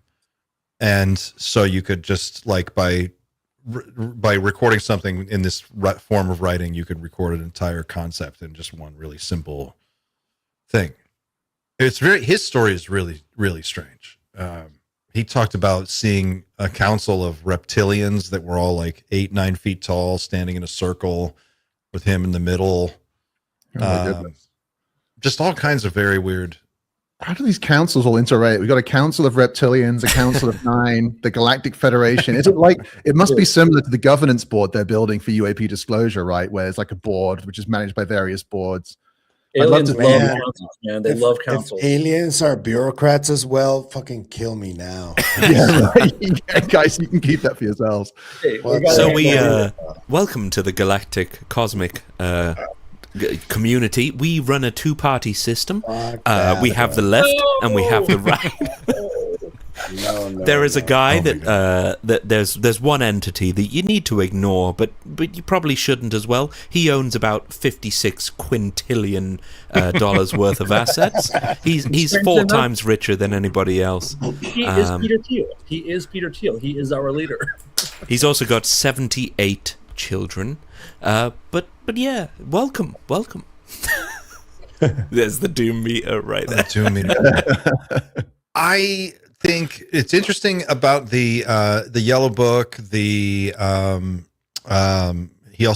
Burris talked about the ERBs, the Einstein-Rosen bridge, which was also a form of portal, but you could send information through, but you could also send things through, but not living things. Apparently, some weird edge case technology, and then to hear him talking about this, what's interesting about what he said is that it seemed, Pavel, and I'm curious about your psychedelic experience here, but it seemed very familiar to me from my own psychedelic experience. What he described, a female presence, an intelligent female presence interacting with you, downloading things into your mind. That was my experience with ayahuasca. That's accessible to people. Yeah. You don't need a special orb from a crate in a gate program, in my case, I did feel that during my near-death experience. It did feel like that, and that's why I think I resonated with what Jake Barber described, because I had that exact same feeling. The female presence, yeah, and it's really hard to describe, hard to comprehend. I don't know. It felt fluid. It felt welcoming, but also like angry, like when your mom is getting the chancla and to hit you, The chancla. What's the chancla? What? Yeah. It's a weird mix of comes feelings. off. Yeah. Yeah, that was more or less the experience that I had. I suspect that the psionic aspect of this thing and the whole psychic angle, the telepathy side, is probably more accessible than we think it is. I don't think it's as complicated as we think it is. I think that we just don't have the right terminology and the right frame of thinking to practices and the same practices as well. Yeah. And I think if you were a super secret government program trying to recruit experts, the people who would know the most about this are the people who are least likely to ever share that information with you. It would be the shaman class, the shaman of various different cultures would have the knowledge and the technology, I guess, as Graham Hancock would call it, to go there and interact with these things and come back. I think part of it is also knowing where to look, and one of the perhaps the most interesting thing about the Jordan Jozak interview with Jesse Michaels is he raised something that I genuinely hadn't thought about before. I've spent hours and hours and hours worth of episodes at the Dreamland Motel talking about the aspect of consciousness and its role within experience, and I've always kind of talked about consciousness and experience being the one thing that I know for sure exists. more than anything else. But it was really interesting to hear Jordan separate consciousness into two things, which was consciousness, which is the vessel for awareness, and awareness kind of, you could say, is experience in a way, but it's something that if we want to know where to look to be able to explore these things, then that's a good frame of reference, and I believe Jordan's experiences. So I, for one, will be absolutely exploring the idea, or at least trying to understand how you would separate consciousness from awareness. Do you remember, Sander, that tweet that I sent you about Merciful Martin, where he's scrolling down, where he talks about how we are actively creating reality and moving ourselves towards a specific end, but we also, together, we have the capability to stop it. That was all Jordan. Yeah. And he talks about like planting nodes for future reference and stuff in this strange realm that I'm going back to. It's this appears to be a whole other frontier of thinking. It is a whole other frontier, but I think we have a history. The human race has history with this. I really believe this, and I am not trying to say as just I'm a white dude with I don't fucking know, but I do want to talk to people who do know. So if you or someone you know is a member of a tribe and you have this kind of knowledge and you were interested in sharing it, I would be very interested in talking to you. Indigenous wisdom about the next layer or the other levels of reality and the beings that inhabit it and how we interact with them and how they interact with us is what I'm really into. And there must be a number of people. So anyway, that's my open call. This is why Jacobo was so interested in shamans. Jacobo studied them. Yeah. I was watching one of his things actually just this morning, and I thought of you. He was making the argument about, what's more real, this or a dream, and how do you know what reality is the actual reality? And like when you go between these worlds, how do you know when you're in one and the other? And Robert Monroe, the Monroe Institute, they were sort of applying a Western lens to this question of how do we leave our body? How do we navigate the place that you go when you're out of body? How do you come back? How do you process the information and understand it all? That's a scientific Western way of doing something that indigenous cultures have been doing for tens of thousands of years. Yeah. And they have a very well-developed system for it. Look at the work of Artie Six Killer Clark, all the shit she's done with Artie Clark. Yep. Incredible. Think about, from a worldview standpoint, we're sort of rediscovering this, and the way you put it a moment, Clint, it's like we're kind of touching this now, but our ancient ancestors, the shaman, were doing that. And in the middle, something happened. And I always find it really interesting to think about how we went from a world where the expectation of direct contact with beings and the idea that you can constantly learn new things through these experiences was the de facto. And then we ended up with a very systematized form of religion where, you're not encouraged to encounter any entities. It's dangerous. It's demonic. It's, just stick that God has spoken in the past. No need to go searching for new words. It's all here. It's stable. And I find that, as I say it out loud, I'm aware that's probably the script for just a good old fashioned conspiracy on how the church is trying to control us. But I do think that there's something there about I wouldn't even call them modern forms, but the last form of religion that dominated the world across multiple religions, that the format of it was such that you were not encouraged to engage personally. That was mediated through a scripture, through an institution, and it was out of bounds. And it's interesting how that kind of came down for a period. And now even this conversation we're having and our kind of, what is this? Should we consider it? Seems to be part of a move where human beings are once again considering, can I have a direct relationship with non-human entities or, whatever. It's interesting. Exactly. You are exactly right. You just nailed it. It is we stopped giving ourselves permission to have contact with things that are there no matter what, that they're there anyway, right? Yes, you're in a body right now, but you're also an electromagnetic field suspended in a body that's manifested a body in 3D reality. You're sitting in a soup all kinds of different things. The super spectrum, I really do believe the super spectrum is the legit way to think about this. And so we're in it. And we somehow in the West decided that we were only going to allow certain institutions, like you just said, to handle this. And you've got to go through them. You've got to go through the front desk, and then you've got to get a meeting, and you've got to, and indigenous cultures just didn't do it that way. And that's where we kind of, I don't know. Fuck bureaucracy, bro. Fuck bureaucracy. Yeah, it's more of the bureaucracy. I have a friend who's a Mohawk Indian, grew up in the tribe. I told the story before, but we talked about this stuff before about, NHI and ghosts. And he said, growing up as a kid, we just all knew it was real. Like we grew up knowing it was real. So we would have experiences all the time. It was just normal. And he said that like you guys, like white people, you guys teach yourselves that it's not real. So you don't have these experiences, which is something that Jordan Jozak is saying in that episode. Is like, it is believing. If you believe in it, you'll the have subconscious has to believe. Yes, that was his words.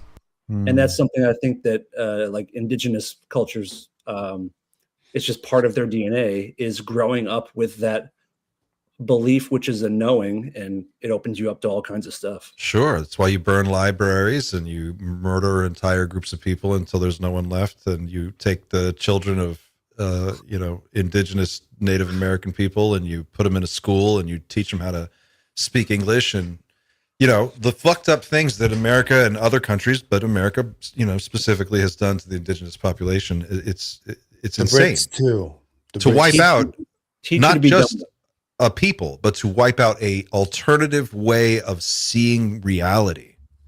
And when you really look at it, a world view that is like, for the people who had it, the world was a completely mystical place that was totally natural and everything is a related system. And then here comes, European colonists and change the entire layout of the land and kill, millions of people and spread all kinds of weird disease and establish a different type of religion. And, what did we lose? What have we lost that we could use right now? While all our best scientists are scrambling for answers and they have no clue what they're dealing with, and apparently they're just panicky and freaked out. Maybe the answer is somewhere else. If anything, that demonstrates for me. This answers the question as to why they aren't just landing on the White House lawn and saying, "Guys, this is the way it is," because that wouldn't change things for us. It needs to be a case of us finding this out on our own. And I do believe, like, the conversations like this actually, for me at least, if not a small portion of the audience, this gets me to ask the next layer of questions that I need to ask. This is the beginning of the next exploration for this kind of stuff. And I don't believe just being told the reality of things will actually help you understand. We had, as I said, Jordan just split consciousness in two, and I'm still trying to understand how that could work. But I myself, I'm really looking forward to the exploration of that. And I don't think just being told what's going on would actually help me understand at all. I think it needs to be a case of self-discovery. Yes, exactly right, Pavel. Yeah, exactly right. Guys, so are you saying that contact, in the sense that it actually causes a complete shift in paradigm, has to happen on a one-by-one basis? Whereas disclosure, our concept of disclosure, is a bigger conversation happening all at once with everybody. But you're talking about contact with the other. There's a case, I think, where there's people who are like interested in the topic, but they're frustrated that they haven't experienced anything. And there are different cases, as you say. We have to go on a case by case basis, but there might be cases where, for example, they already had an experience when they were really young and they're just suppressing the memory. And there's a certain level of rejection against the topic because they have a repressed memory that really hurt them or traumatized them. That's one case. There's another, for example, where people just don't believe in it. And even though some may be more like curious than others, no matter how curious you can be, if you deep down don't believe in something, it's not gonna really mean anything to you, or but yeah, it goes on a case by case basis, I would say. Guys, I've got to bounce in a second. It's getting late here in England. Just before I do, I want to say it's so nice to have a conversation like this. I found it really interesting recently from having like this conversation and other one-to-one conversations. It's just interesting to see how many people in the community have these similar feelings about whether the solution isn't going to be knocking on doors and getting information, whether it's something else. It's really, really encouraging. And it's kind of restored my hope recently about what's going on, because it seems as though lots of people are going through a little bit of a change in terms of how they think about things. And if I can leave you guys with one thing, actually, which kind of popped up in my head before I go about that and about like our own personal discovery. Have you guys been watching the World Cup? The football? The soccer? A little bit. Oh, man. Okay. I refuse to pay for the TV license, so no. Okay, I'm just watching the highlights. I'm not even watching all the games, but there is this really beautiful thing in it, and it's really struck me. You know, when you're like trying to pay attention to things that just really hit your human spirit, and watching some of these little teams who get to step out on the world stage. Maybe they haven't been to a World Cup for like 30 years, right? So the fact that they're even there, like Cote d'Ivoire or something, a tiny nation. Or Scotland, yeah. And they step up on the pitch, and there's this pride, and then they like maybe score a goal, and they're so excited. There's this look in their eyes of like, we beat the system. And everyone around them, whether it's in the stadium or in the TV, are like, you're watching and you're like, there is something so beautiful about seeing these people overcome the odds and beat the system. And it's I really noticed watching a few teams achieve this, that it did something in me that was like pure joy. And I think other people feel it as well. There's something about sports that it reflects something about our desire for unity and about seeing people succeed. And it really struck me that the best I felt, not that I've been feeling bad, but it's one of the best feelings I felt in a long time. And, you know, I wonder if we should be like paying attention to the things in life that really do that to us, you know, where you suddenly just feel very awake and very alive and very happy for other people you don't even know. And that was just a really nice thing. And I'm sure some of the people have been watching the World Cup, but if you haven't, like, check it out. It's actually just really beautiful to see some of these smaller teams. I'm there for the memes, bro. I'm there for the memes. The memes are good as well. Yeah. Oh yeah. There it is. Listen, your positivity is not welcome here, but we hope you come back soon. I think you're right. You need to go down, man. That was my number one goal. There is a flavor of those moments that is quite impossible to replicate, and I know exactly the feeling. And it's a feeling that when you see it, you know it, and you just hope you get it. You can get it in a lot of places. You can get it at the end of like a documentary when you're watching, and it's like there's a hopeful moment at the end where you realize that humans aren't evil. That, I think that's maybe the main thing. Like the actual overarching narrative is that humans mean well. We don't necessarily know how to find our way there, but there are glimpses along the way that really indicate to me personally that we are absolutely capable, like more than capable, of transcending in a very meaningful way. Hell yeah. That's awesome. I'm going to drop out right there. Now, I didn't get doomed down by Doomer Friday. I left on a high. Guys, great to see you. All right. Come back soon. Thank you, Jason. Ciao. Thank you, Jason. Jason Samosa, ladies and gentlemen. That was awesome. I love when cool people just drop by.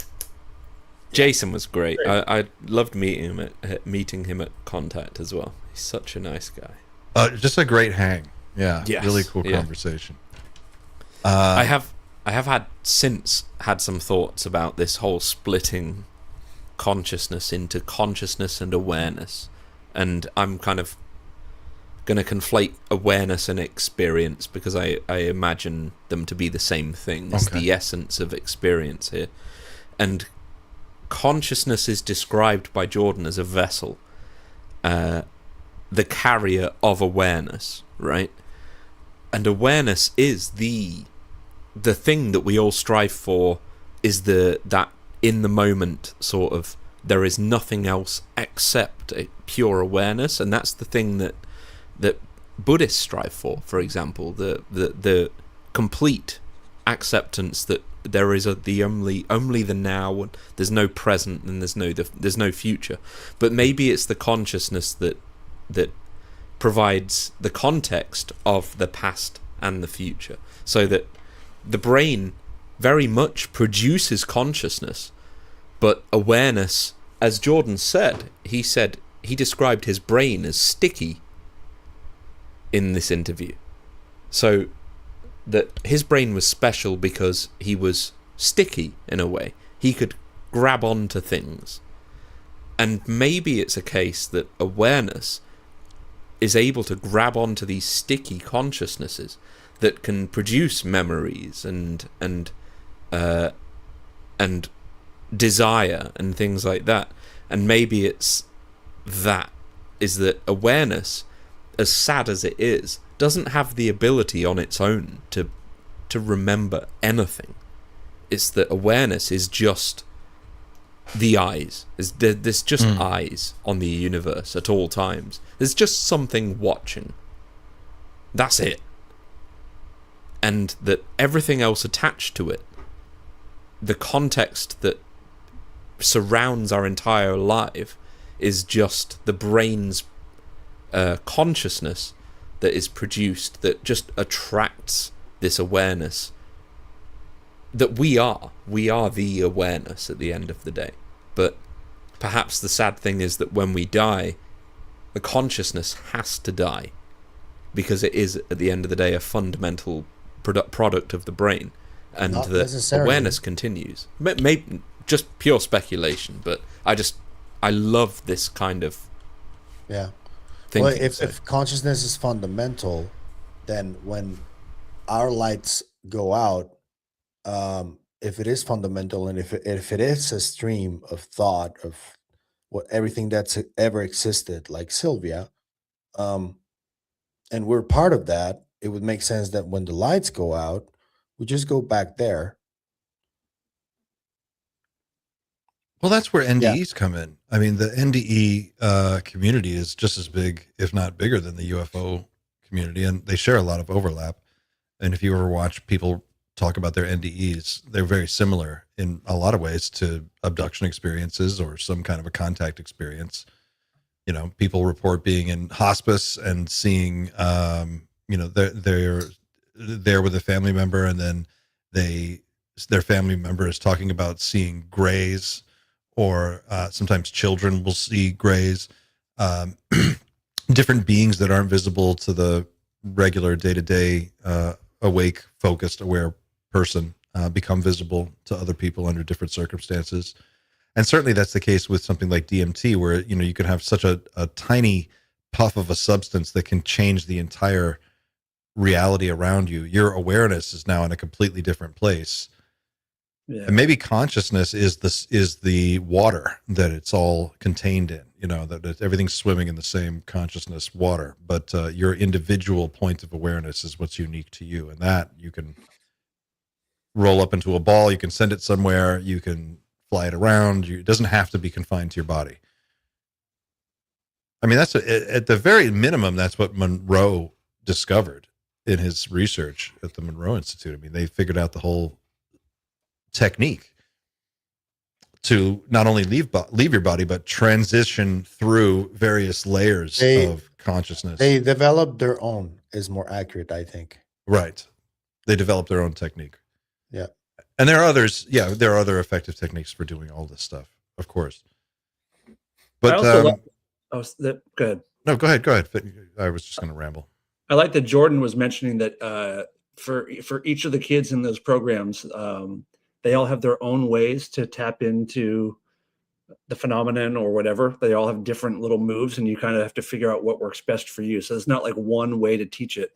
It's like an individual journey, which I think is true with a lot of contact stuff. Like if you want to make contact with something, there's not necessarily one protocol. There's different ways to go about it.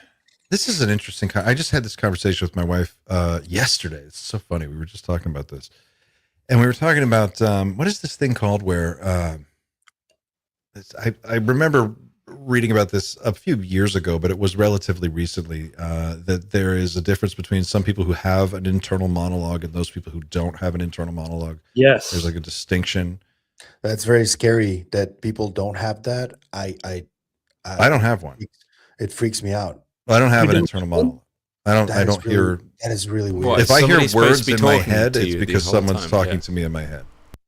I mean, when I had, so my mental state is like pictures and feelings and thoughts and emotions and like a sense of things. Like I just know stuff, or I don't. It's not like I don't have a voice that's. And my wife is like, "You don't?" And I'm like, "No." She's like, "Well, you don't have like when you're at the store a voice like go down this aisle. Now you have to pick up the eggs and don't forget to get the milk." And then I was like, "No, I've never had that." In fact, actually, at one point, I kind of freaked out. I was like, "Is this normal? Should people have this?" I am freaked out because it's weird to me that Yeah. others don't have that. And I my don't brother have doesn't that. Hold on. Wait a minute. So when you think, what happens in your head when you think? Do you see?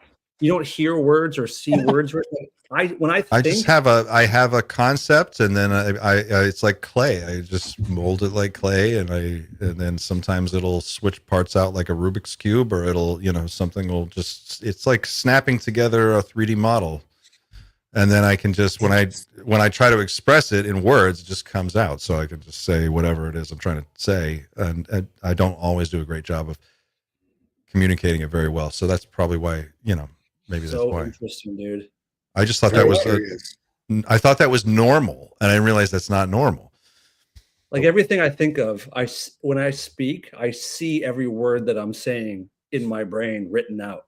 That as I'm sounds saying Oh it. no, so I can do that. Now, if I see words in my vision, in my field of vision, that's different. Sometimes I will see words, but that's something that I'm getting.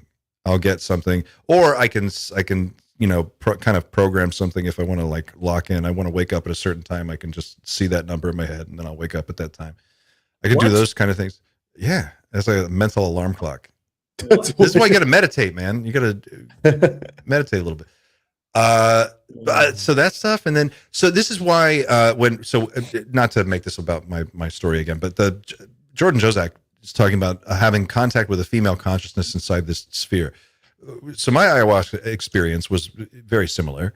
I had a special diet for 2 weeks, and then I kind of prepare for it and purify for it. But basically, the night of the ceremony, the shaman's assistant came in. I was in a little room in this little, sort of, like single room bedroom space to kind of wait.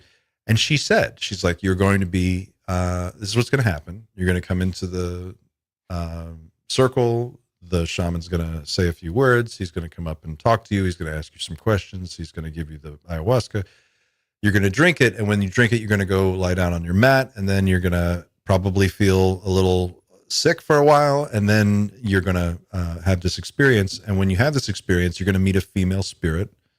It's a female energy. And whatever she tells you, just do it. Just go with whatever she says. Like that's the only rule. Don't fight it. Don't argue. Just roll with this." Yeah. And sure enough, I heard a female voice in my right ear, as clear as a bell. I heard it as soon as I drank this stuff. About 30 minutes later, I was lying on my back, and I heard this voice, and she started giggling, and then she said, "Are you ready? Are you ready?" Just started talking to me, and I could hear the voice. And I'm not used to hearing a voice in my head. It's not something that happens very often. So it stood out to me. But then the whole experience that followed felt like a period of days or weeks maybe, but it was only about 4 hours. And when I came back, all the information that I got access to while I was there is still with me. Like I do have that. I have access to it. Not in any kind of like mystical, amazing, like it's changed my life in a miracle way thing, but it gave me a glimpse of some stuff that happened in the future that came true later. So I think you can't. That's what I mean. Is like I'm not saying what I did is so spectacular. I'm saying the reason I'm saying it is because I mean it is spectacular, but it's accessible. There's there's a way to get there, and it's not like you have to be recruited into some kind of Stranger Things secret program. This is why I think it's so important that we get people like Jordan to come and talk to us in a candid manner, like we've talked about for the last 2 hours. We did have a dialogue with Jordan. I don't know whether we pissed him off by maybe mentioning the thing he's setting up felt a little bit like asking for money, but with Dylan. No. Jordan's been setting up this new like an app, I think, to help people sort of help develop psionic stuff. But when we criticize that, it's only from a perspective of how does it look optically. There is nothing behind it that says I don't trust you in any way. Like, it's just an observation optically. But like when you had Dylan on last week, I wish I had been there. I mean, obviously I was in Birmingham with Dan, and it was a great time that we had. But I'll bet. Dude, the conversations you can have, let's say off the cuff, with people like us, the four of us, being able to ask the questions of these people that I believe know more than we do. Genuinely, I believe Jordan knows more than we do, but I believe we have some good questions to ask. And I wish, I mean, if anybody wants to send this to Jordan, please do, because we would love to talk to you about this stuff at the end of the day. We want to be able to contextualize our own experience within your frame of information so that we can judge whether or not it's accurate at the end of the day. And I think that would be a really important thing going forward, is to get rid of the editing behind long form videos and to have these conversations live with people asking questions in the audience at the same time. I think that the value of that is huge. This guy gets it. Agreed. This guy. I agreed. It's the way forward is to have the conversation out in public, and so that you have the opportunity to say I don't know as well, because we're not looking for people that know everything. We're looking for the people that know what they know and are willing to admit what they don't know. That's a very important thing. Yeah. I think that's where we are. I mean, that's the thing. I think that the coverage in this space hasn't really caught up with where we're at. And I think that is, there is a limitation to the traditional long form video. It's good for some things, but what it lacks is that immediacy and that two-way sort of conversational flow that I think makes something like this very dynamic and interesting and unique in this space. And I think you're 100% right. To be able to say, like, just to bat these ideas around a little bit, not to say that Jesse has not done a tremendous job. And I do think phenomenal that interview. Jesse, this guy has one of the most impressive channels, and his interviews are unbelievably well thought out. Like, he's genuinely a very smart and nice guy. Like, we had a chance to hang out with him and had a great time. But I think that there is something to this format that is a little bit more, I don't know, immediate and accessible in a time where we kind of need that. I mean, this conversation is getting very real, so we need to treat it with a sense of immediacy. It's happening now. It's not happening 10 years from now or 20 years. Like, we're in it. We're in the moment. All of this stuff is happening. It's, it's part of a continuum now. And this is how people are reacting to it.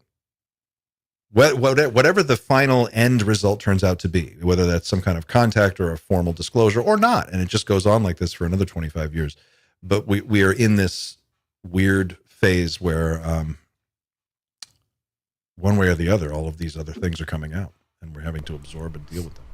The way I see it, we've got like 1,200 people watching right now. You may as well just add 4 to that, because it's 1,204 people, the 4 here, and we're all asking the same questions, and all we need to be able to do is to just ask them right now. and not have to wait for editing and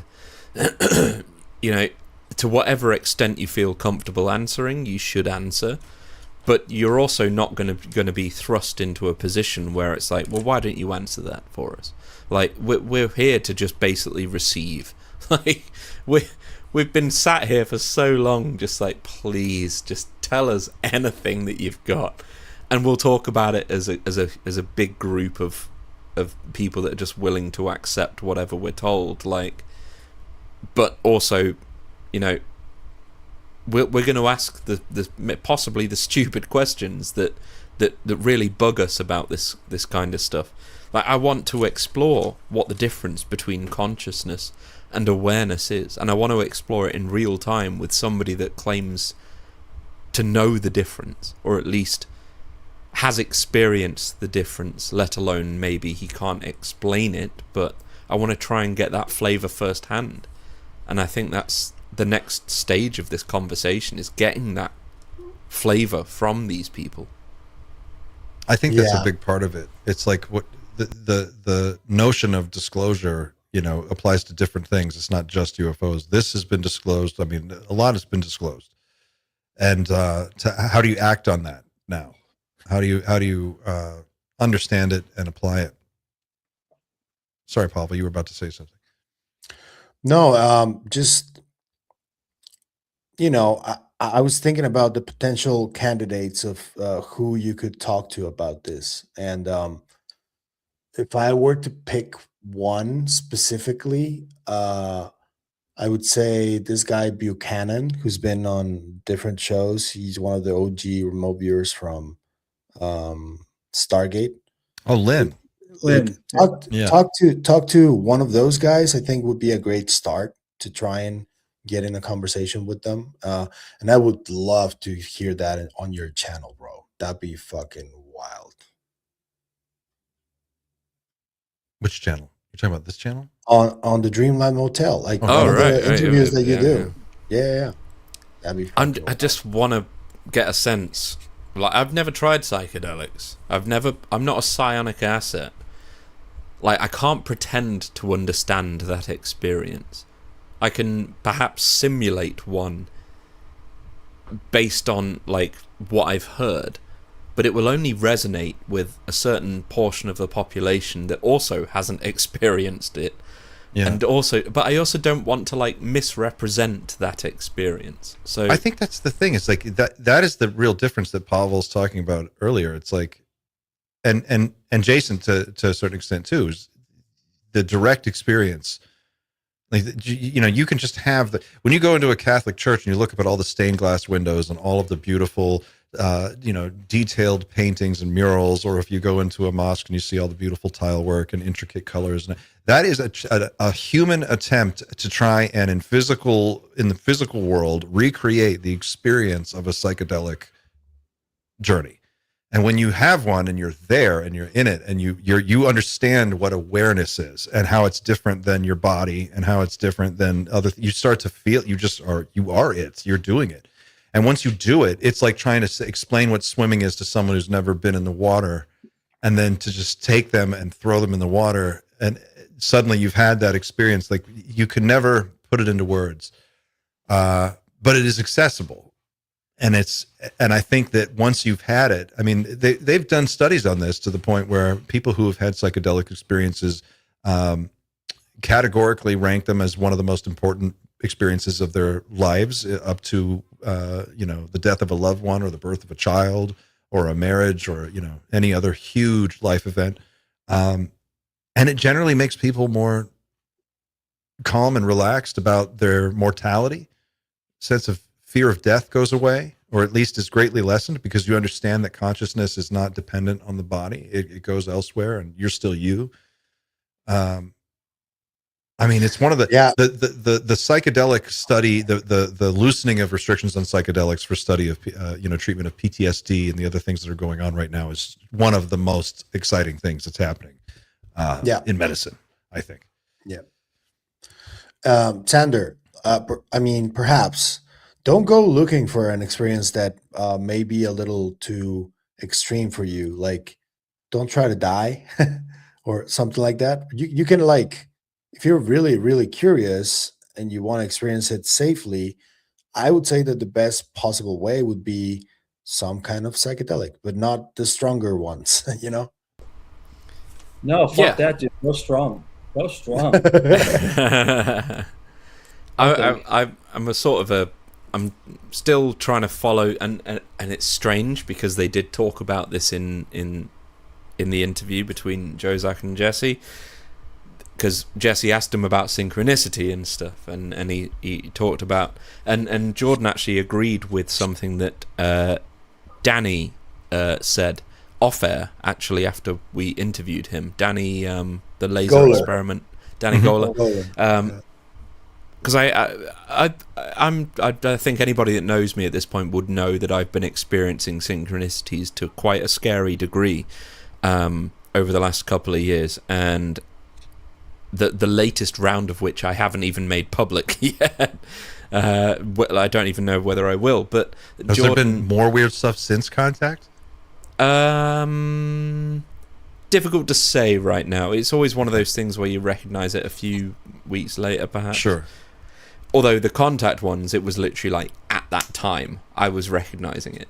All day long. You know exactly what I'm talking about, and it's like, okay, I know exactly in this moment which is the right decision right now based on the what I'm experiencing. But Jordan said something very similar to what Danny said, which is perhaps the synchronicities are an indication that you're doing the right thing, that you should carry on following that path and just let those grooves of life carry you forward. Right now, those grooves aren't saying go to Peru, book an ayahuasca trip, kind of thing.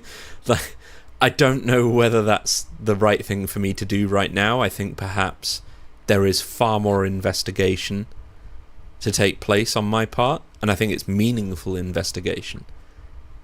I don't know where that leads. You have to follow the path that takes you wherever it's taking you. This is just where my path had to take me. I needed that experience. I needed it to happen for me to just get to the next level. I was stuck in my life. I was stuck in my development. I could feel it. Everything was just like I was not moving forward in so many ways. And that was something that called to me, and I just found it, and it made it and made it happen.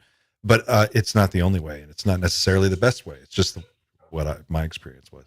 Someone just said in the chat, your ego is afraid to die. I think that's probably correct. I think right now that's probably correct.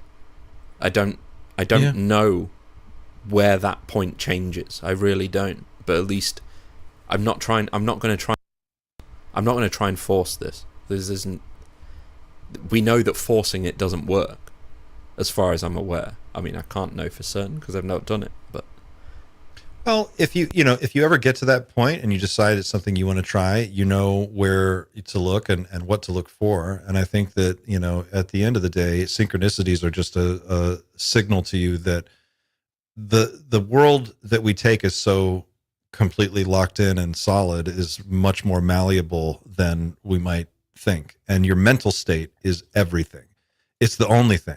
If you can't get your mind right, then everything else is pointless, really. And if you can get your mind right, when you're in the right mental state and your energy and your focus are directed and you're activating them and you're pushing forward, the universe gets out of your way and finds ways to help you. It's it's the strangest thing, but it is like what you said earlier about Jordan. Seeing is believing, but sometimes you have to believe it to see it. You've got to just be it. And then it falls into place, and you see it in synchronicities. The phone rings, the email comes through. That's how all of us wound up here. Yeah, that's how all of us wound up at Contact, where we had all of that crazy shit happen. I think what you just said, Clint, about the universe gets out of your way. I think it's even more than that. When you just go along for the ride, the universe will pick you up and carry you through it. It does more than just get out of the way. It takes you through it. In my experience, I think like that. Ain't that the truth? Yeah. Damn. Yeah. We or you can also psychedelics are not necessary. Psychedelics are not necessary. You can also take the longer road and meditate every day and do yoga, and that works too. Like eat a lot of seeds of different kinds and you'll reach a state of mind that is gonna blow your socks off. Like Dude, the Buddhists are gonna have nothing on you, bro. I love that your advice is eat seeds. Eat seeds. Yeah, Eat a lot of seeds. crack Yeah. a bag of pistachios. Like, Yeah. You know, it's You wanna know worth the truth, mentioning. man? Eat seeds, man. It's worth mentioning, and this is going to sound so stupid, but it really is worth stopping and taking a moment to think about, because so few people have this in their day. Silence, just 15 minutes of silence, with the real, true, pure, clean silence, with nothing else going on but you in your own head, and getting control of that, learning how to like be there and not be overwhelmed by it, and how to step out of the river of your own thoughts and stand on the bank of the river and watch it go by instead of being swept away by it. Those things. There's a great book. Eckhart Tolle has a book called The Power of Now, which is very helpful for me to kind of navigate that. But you know, when you just developing a little practice of that and creating a window in your day where you're not overwhelmed with noise or news or conversation or distraction, is the beginning. It's like cracking the door a little bit, and you start to realize that the internal world of your thoughts and feelings and emotions and all of the impressions that you get sometimes that feel like they're coming from somewhere else, you know, those are real, and you start to learn how to navigate that world and how to understand what's in it. And I think that you know, psychedelics or no, that is something that anybody can do. And at the end of the day, it's what most of the religious teachers have said for thousands of years. Just find a quiet place and go be there, and enlightenment will come. I've been taking your advice. I'm here. My dad lived in this house for many, many years. My dad died like 8 feet right over there where I was with him when he died. And this place at night is very, very quiet and very dark. And I've kind of been doing what you're talking about, where every day and night I'm just sitting here in the dark, in silence. And I think I've probably done more healing as far as my dad's concerned in this past week than I have over the last year and a half. And yeah, I think what you're saying is exactly right. Just sitting in silence and just letting the world be. You can get a lot of answers and comfort just from sitting in silence. I was listening today while I was working. I had to do some stuff with just working on this presentation thing, and I had solfeggio frequencies on. I was listening to those, and I had binaural beats for a while, and it was on playlist. And then it switched over to Iron Maiden. No, I would have been great. I could have used some Iron Maiden, but it switched over to ASMR. You know, of like. Yeah. A woman's fingernails going like this stupid shit. And I'm like, people listen to this, and I'm sitting there trying to work, and it's so distracting. And it occurred to me, I'm like, people are listening to this because we are so disconnected from an analog experience. This was just the sound of the world, like a fucking pencil writing on a sheet of paper was the sound of writing on paper, you know. But now you have to have a track and a playlist to like hear that. I need to hear what it sounds like to just rub two pieces of paper together, because everything is so fucking fake and digital. It just seems like we've gotten so disconnected from the things that make human life enjoyable in many senses. Silence, just walking in the woods, going for a walk outside by yourself, no phone. You just mentioned another thing. So I've been a lifelong ASMR person long before there was a term for it. Since I was a little kid, I've loved the sound of like crinkling paper and people whispering and all that kind of softness. And I think I've been listening to it since YouTube came on. I've been an ASMR nut, and I kind of consider it my form of kind of meditation, and I do it almost every night, and it brings me to like a very calm place. So I think that it kind of is a new way of finding silence, is headphones and listening to people whisper and fucking tap a microphone. And you're getting into that same headspace of like a focal point of awareness that's just sort of isolated in this one moment without being spread all over the place. Yep. Well, perhaps, and however you get there, yeah, that's the secret. That's the phrase. However you get there, and to bring this full circle, that's exactly what Jordan said. Yeah. In his psionic experience, there are many different ways and flavors of the way these guys connect with whatever it is the hell that they're connecting with. And I appreciate everybody in the comments that have been talking about how they have found their way to connect with whatever the hell is going on because I don't pretend to know, and I'm sure many of you don't as well. But I appreciate everybody saying, like, try this, try that, try this, and like, absolutely, I'm open to like the vast majority of it. There you go, get Xander, get out and pay attention to nature and stuff. I've tried stuff like that, and it's worked. Yeah, and it's worked absolutely. But as I said, yeah, somebody just said try a float tank. Tried a float tank. I think I might be the only one here who's tried a float tank. No, I've done it. Oh, you've done a float tank. Cool. What was it like? It's bizarre. I mean, Made it really me very hungry. feels like you're floating in the middle of the air. Yeah, and it's pretty awesome. It's like no other experience you've ever felt, for sure. I would be in one all the time if I had one. Yeah, you should go do one, man. All the time. Yeah, I want to build. I want to construct like a meditation chamber that's inside of I don't know, a Faraday cage that is sort of like with a float tank in it. Some kind of like optimized What's the sound name of chamber. that dome? There's a dome in I think it's Nevada or Utah that somebody constructed. Oh, the whatever it's called, The sound. That's the Integratron, which is in Integratron. That's the one, yeah, Integratron, yeah. That's not far from where we were at Contact. It's about Yeah, 25 that's the one. Oh, we could have gone to the Integratron. Well, that's Yeah, it's in made by Joshua George Tree, isn't it? Fantastic, built by George Fantastic. the guy who was on that interview. He's like, "You're telling me you built a time machine in the desert? Send a man back in time." But yeah, I guess to conclude, there is I think there's quite clearly a plethora of ways to find some sort of meaning all of this, and as much as I appreciate everybody's requests, I do believe it will happen eventually in the way that it's supposed to happen to me. That's kind of the way that I'm expecting all of this to happen at this point. We got to take 5 minutes and go through these questions. We have a bunch of questions from people. Rare Lightmare says, has any one of you experienced intuition? Have you ever attempted to cultivate it? Our moms had eyes in the back of their head and just knew.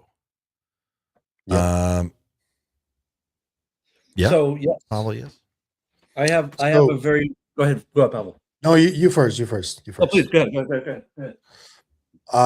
I used to go to a sort of neurolinguistics program when I was younger that my mom took me to, and she taught me a few things, and I was taught a few things that can help you prevent outcomes that you don't want, and can help you identify sort of like people who drain your energy easier.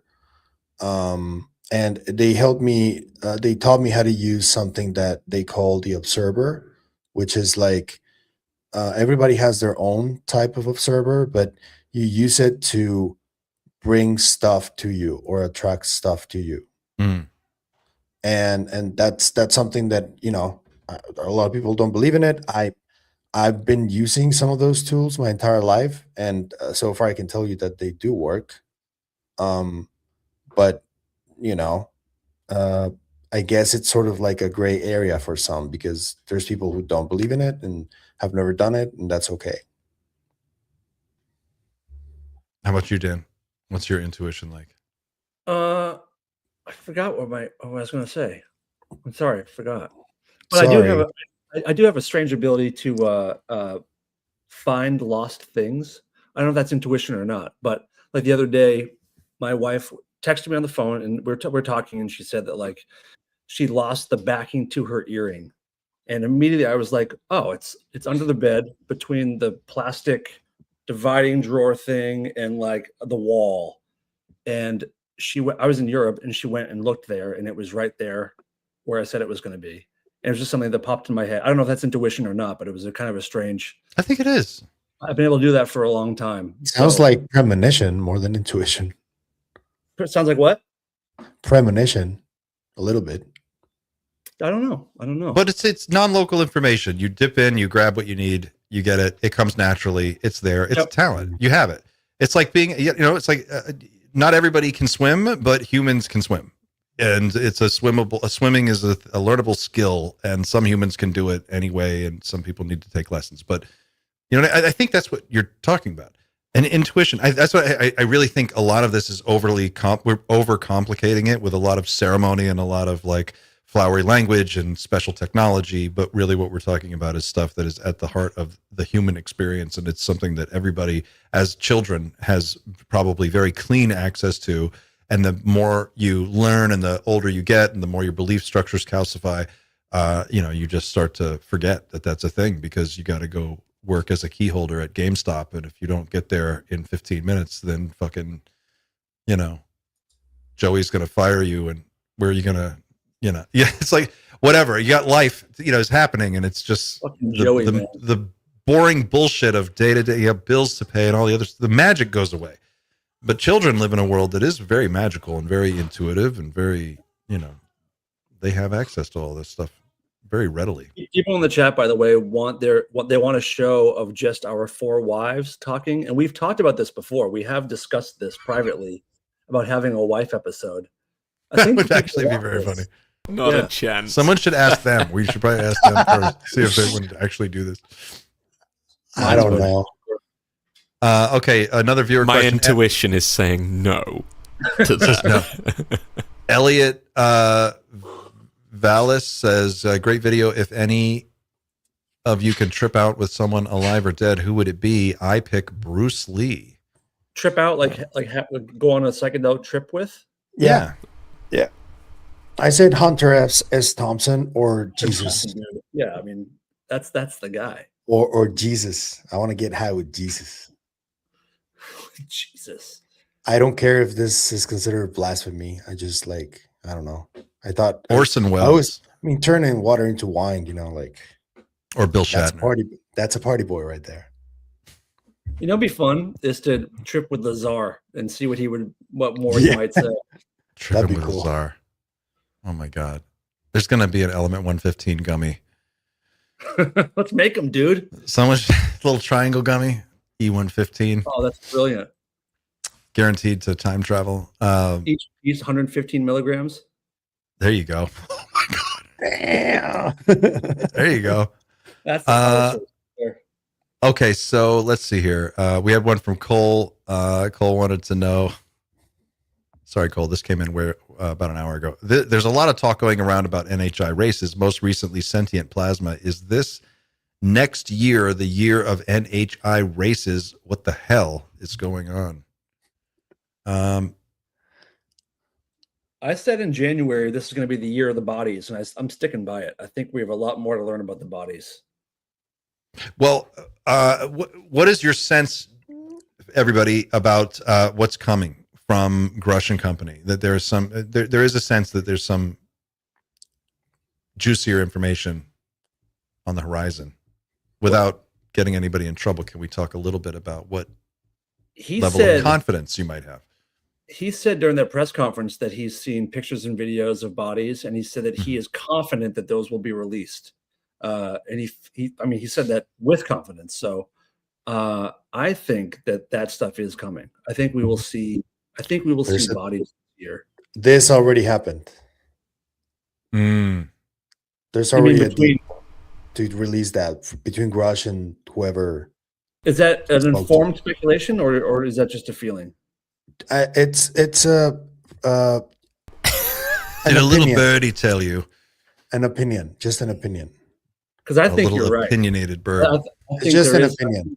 Something that I feel already happened. He seems way too certain, you know, and he wouldn't be doing this media tour if he didn't have already something ready. Okay, I agree with you. So Pavel's confidence is high. Yeah, no, I don't have any sources on this or anything. It's just a feeling, you know, like just a feeling. Dan's confidence is pretty high too. I did hear that there was legislation already being written, the executive order already being written this past week for whistleblower protections. Oh, okay, cool. I did hear that. I reported it yesterday, actually. Oh man. Did you guys see that Dan Farrar clip from his Vice interview where he was talking about them trying to offer gatekeeper protections with no mention of Yes. whistleblowers. Wait, what? Say that again. Dan Fair was being interviewed by, I forget the guy's name, on Vice. Shane Smith. interviewer. Yes, yeah. And I watched it last night, but it was Dan saying that there are conversations happening right now to entice gatekeepers to come forward and to give them full amnesty of the gatekeepers and to keep them from going to jail. But he didn't mention once about those protections being offered to like whistleblowers going through the proper channels. And I thought that was concerning, unless I just didn't understand the way Dan was mentioning it. But it sounded like they're trying to cater to gatekeepers who historically have been the ones causing the most grief and damage to whistleblowers. Well, sure, but they probably have the most leverage to negotiate a better deal. Definitely. They're the gatekeepers. Sure. So you get, maybe that's what happened. Maybe a couple of guys that were low down on the totem pole flipped. And then it was like, hey, we're going to call the gatekeepers in. And they're going, well, what kind of deal can I make? What are you going to offer me? Well, we could offer you amnesty. What do you have for us? I would be interested to see the legal definition of a gatekeeper, because in my opinion, anybody that withholds information or stands at the threshold between somebody that isn't of the knowledge and someone that is of the knowledge, that person is a gatekeeper, which could be any whistleblower. Well, Grush did say that McCaslin was a hostile witness. Right. To me, that's a gatekeeper too, right? Yep. Yeah. So I guess I don't know. It seems to me that maybe that means there's a sense that these higher ups, let's call them, they're looking for advanced protection in the case of they were perhaps in the position to make questionable decisions regarding secrecy of fundamental truth, as opposed to the standard whistleblower, who is the kind of the guy that was employed, was told to do this very specific thing, and was never in a position to say that guy can't know. You know what I mean? The difference between a guy that signs an NDA and a guy that writes the NDA. Yeah. What do you guys think about this? Yeah. Tom DeLonge, supposed conversation between Tom DeLonge and General McCaslin. And it says, for people who aren't watching, I'll just read it real quick. It was the Cold War, and every single day we lived under the threat of nuclear war. Every single day we believed and really thought in the deepest part of our souls that nuclear war could happen at any given moment. And this is Tom DeLonge describing this meeting with McCaslin. And then he stops and he goes, quote, and somewhere in those years, and he looked me in the eye and he says, we found a life form, and everything that we did and every decision that we made with that life form was because of the consciousness at that time. That makes me think that they did something bad to the life form, because that's what it sounds like. They were at the Cold War at the time. Yeah. Wait a minute. This quote's been out for a while. When did this get assigned to McCaslin? Very recently. Well, I think. There are a couple of instances where Tom DeLonge is talking to, for example, he's talking to Jimmy Church in one of the episodes, and he's talking to George Knapp in another one that he did with him. And he mentions as like his top advisor. And it was understood pretty quickly after those interviews happened that when McCaslin's name was starting to float around, that he was that guy. Okay. And that's, well, yeah, he's like essentially one of the hostile witnesses, because I mean, he ran Right Pat, you know. That was his thing. He was a science guy at Right Pat and the general. So, but he also, I don't think he can be considered a full blown gatekeeper if he is talking to Tom DeLonge about this just stuff. a hostile witness. That's the only definition that I would probably give it. You're right. Here's this. Okay, so here's this article from TMZ, and here we go. Let's see if I could do this. Tom DeLonge's origin story for To the Stars Academy describes a government UFO info operation. Now, this is from 2019, December 1st, and then if you scroll all the way down, here we go. There's McCaslin. As we mentioned in our lead-in, Tom's story about attending an employee event and what turned out to be Lockheed Skunk Works, and later meeting with officials from the elite aerospace engineering outfit about his projects does check out. At this time, we have no way to corroborate exactly what was discussed during these talks or what came out of them. We also know from the leaked Podesta emails that in 2016, Tom openly discussed in correspondence about being in direct contact with Rob Weiss, head of Skunk Works. And then calendar invites for a virtual meeting from Podesta's emails include participants Tom DeLonge, Rob Weiss, and retired Air Force General William N. McCasland. The general will prove to be a central figure in Tom's story later on. God damn it! It makes me so angry, man. 2019. Yeah, this is what's really annoying, is that only since 2019, and it pisses me off. Just this goes back for 80 years at this point, and it's. But in 2019, think about this. That's article from 7 years ago. Tom DeLonge is talking about meeting with McCasland. Yeah, and McCasland's basically leaning across the table saying, everything we did, we really. I'm with Pavel. It sounds like they really fucked this alien up, which would track with. And I'm sorry, but if you haven't seen it by now, you're going to see at some point in Disclosure Day that they address the mistreatment of a non-human being. It's dealt with, and maybe that's what's going to come out.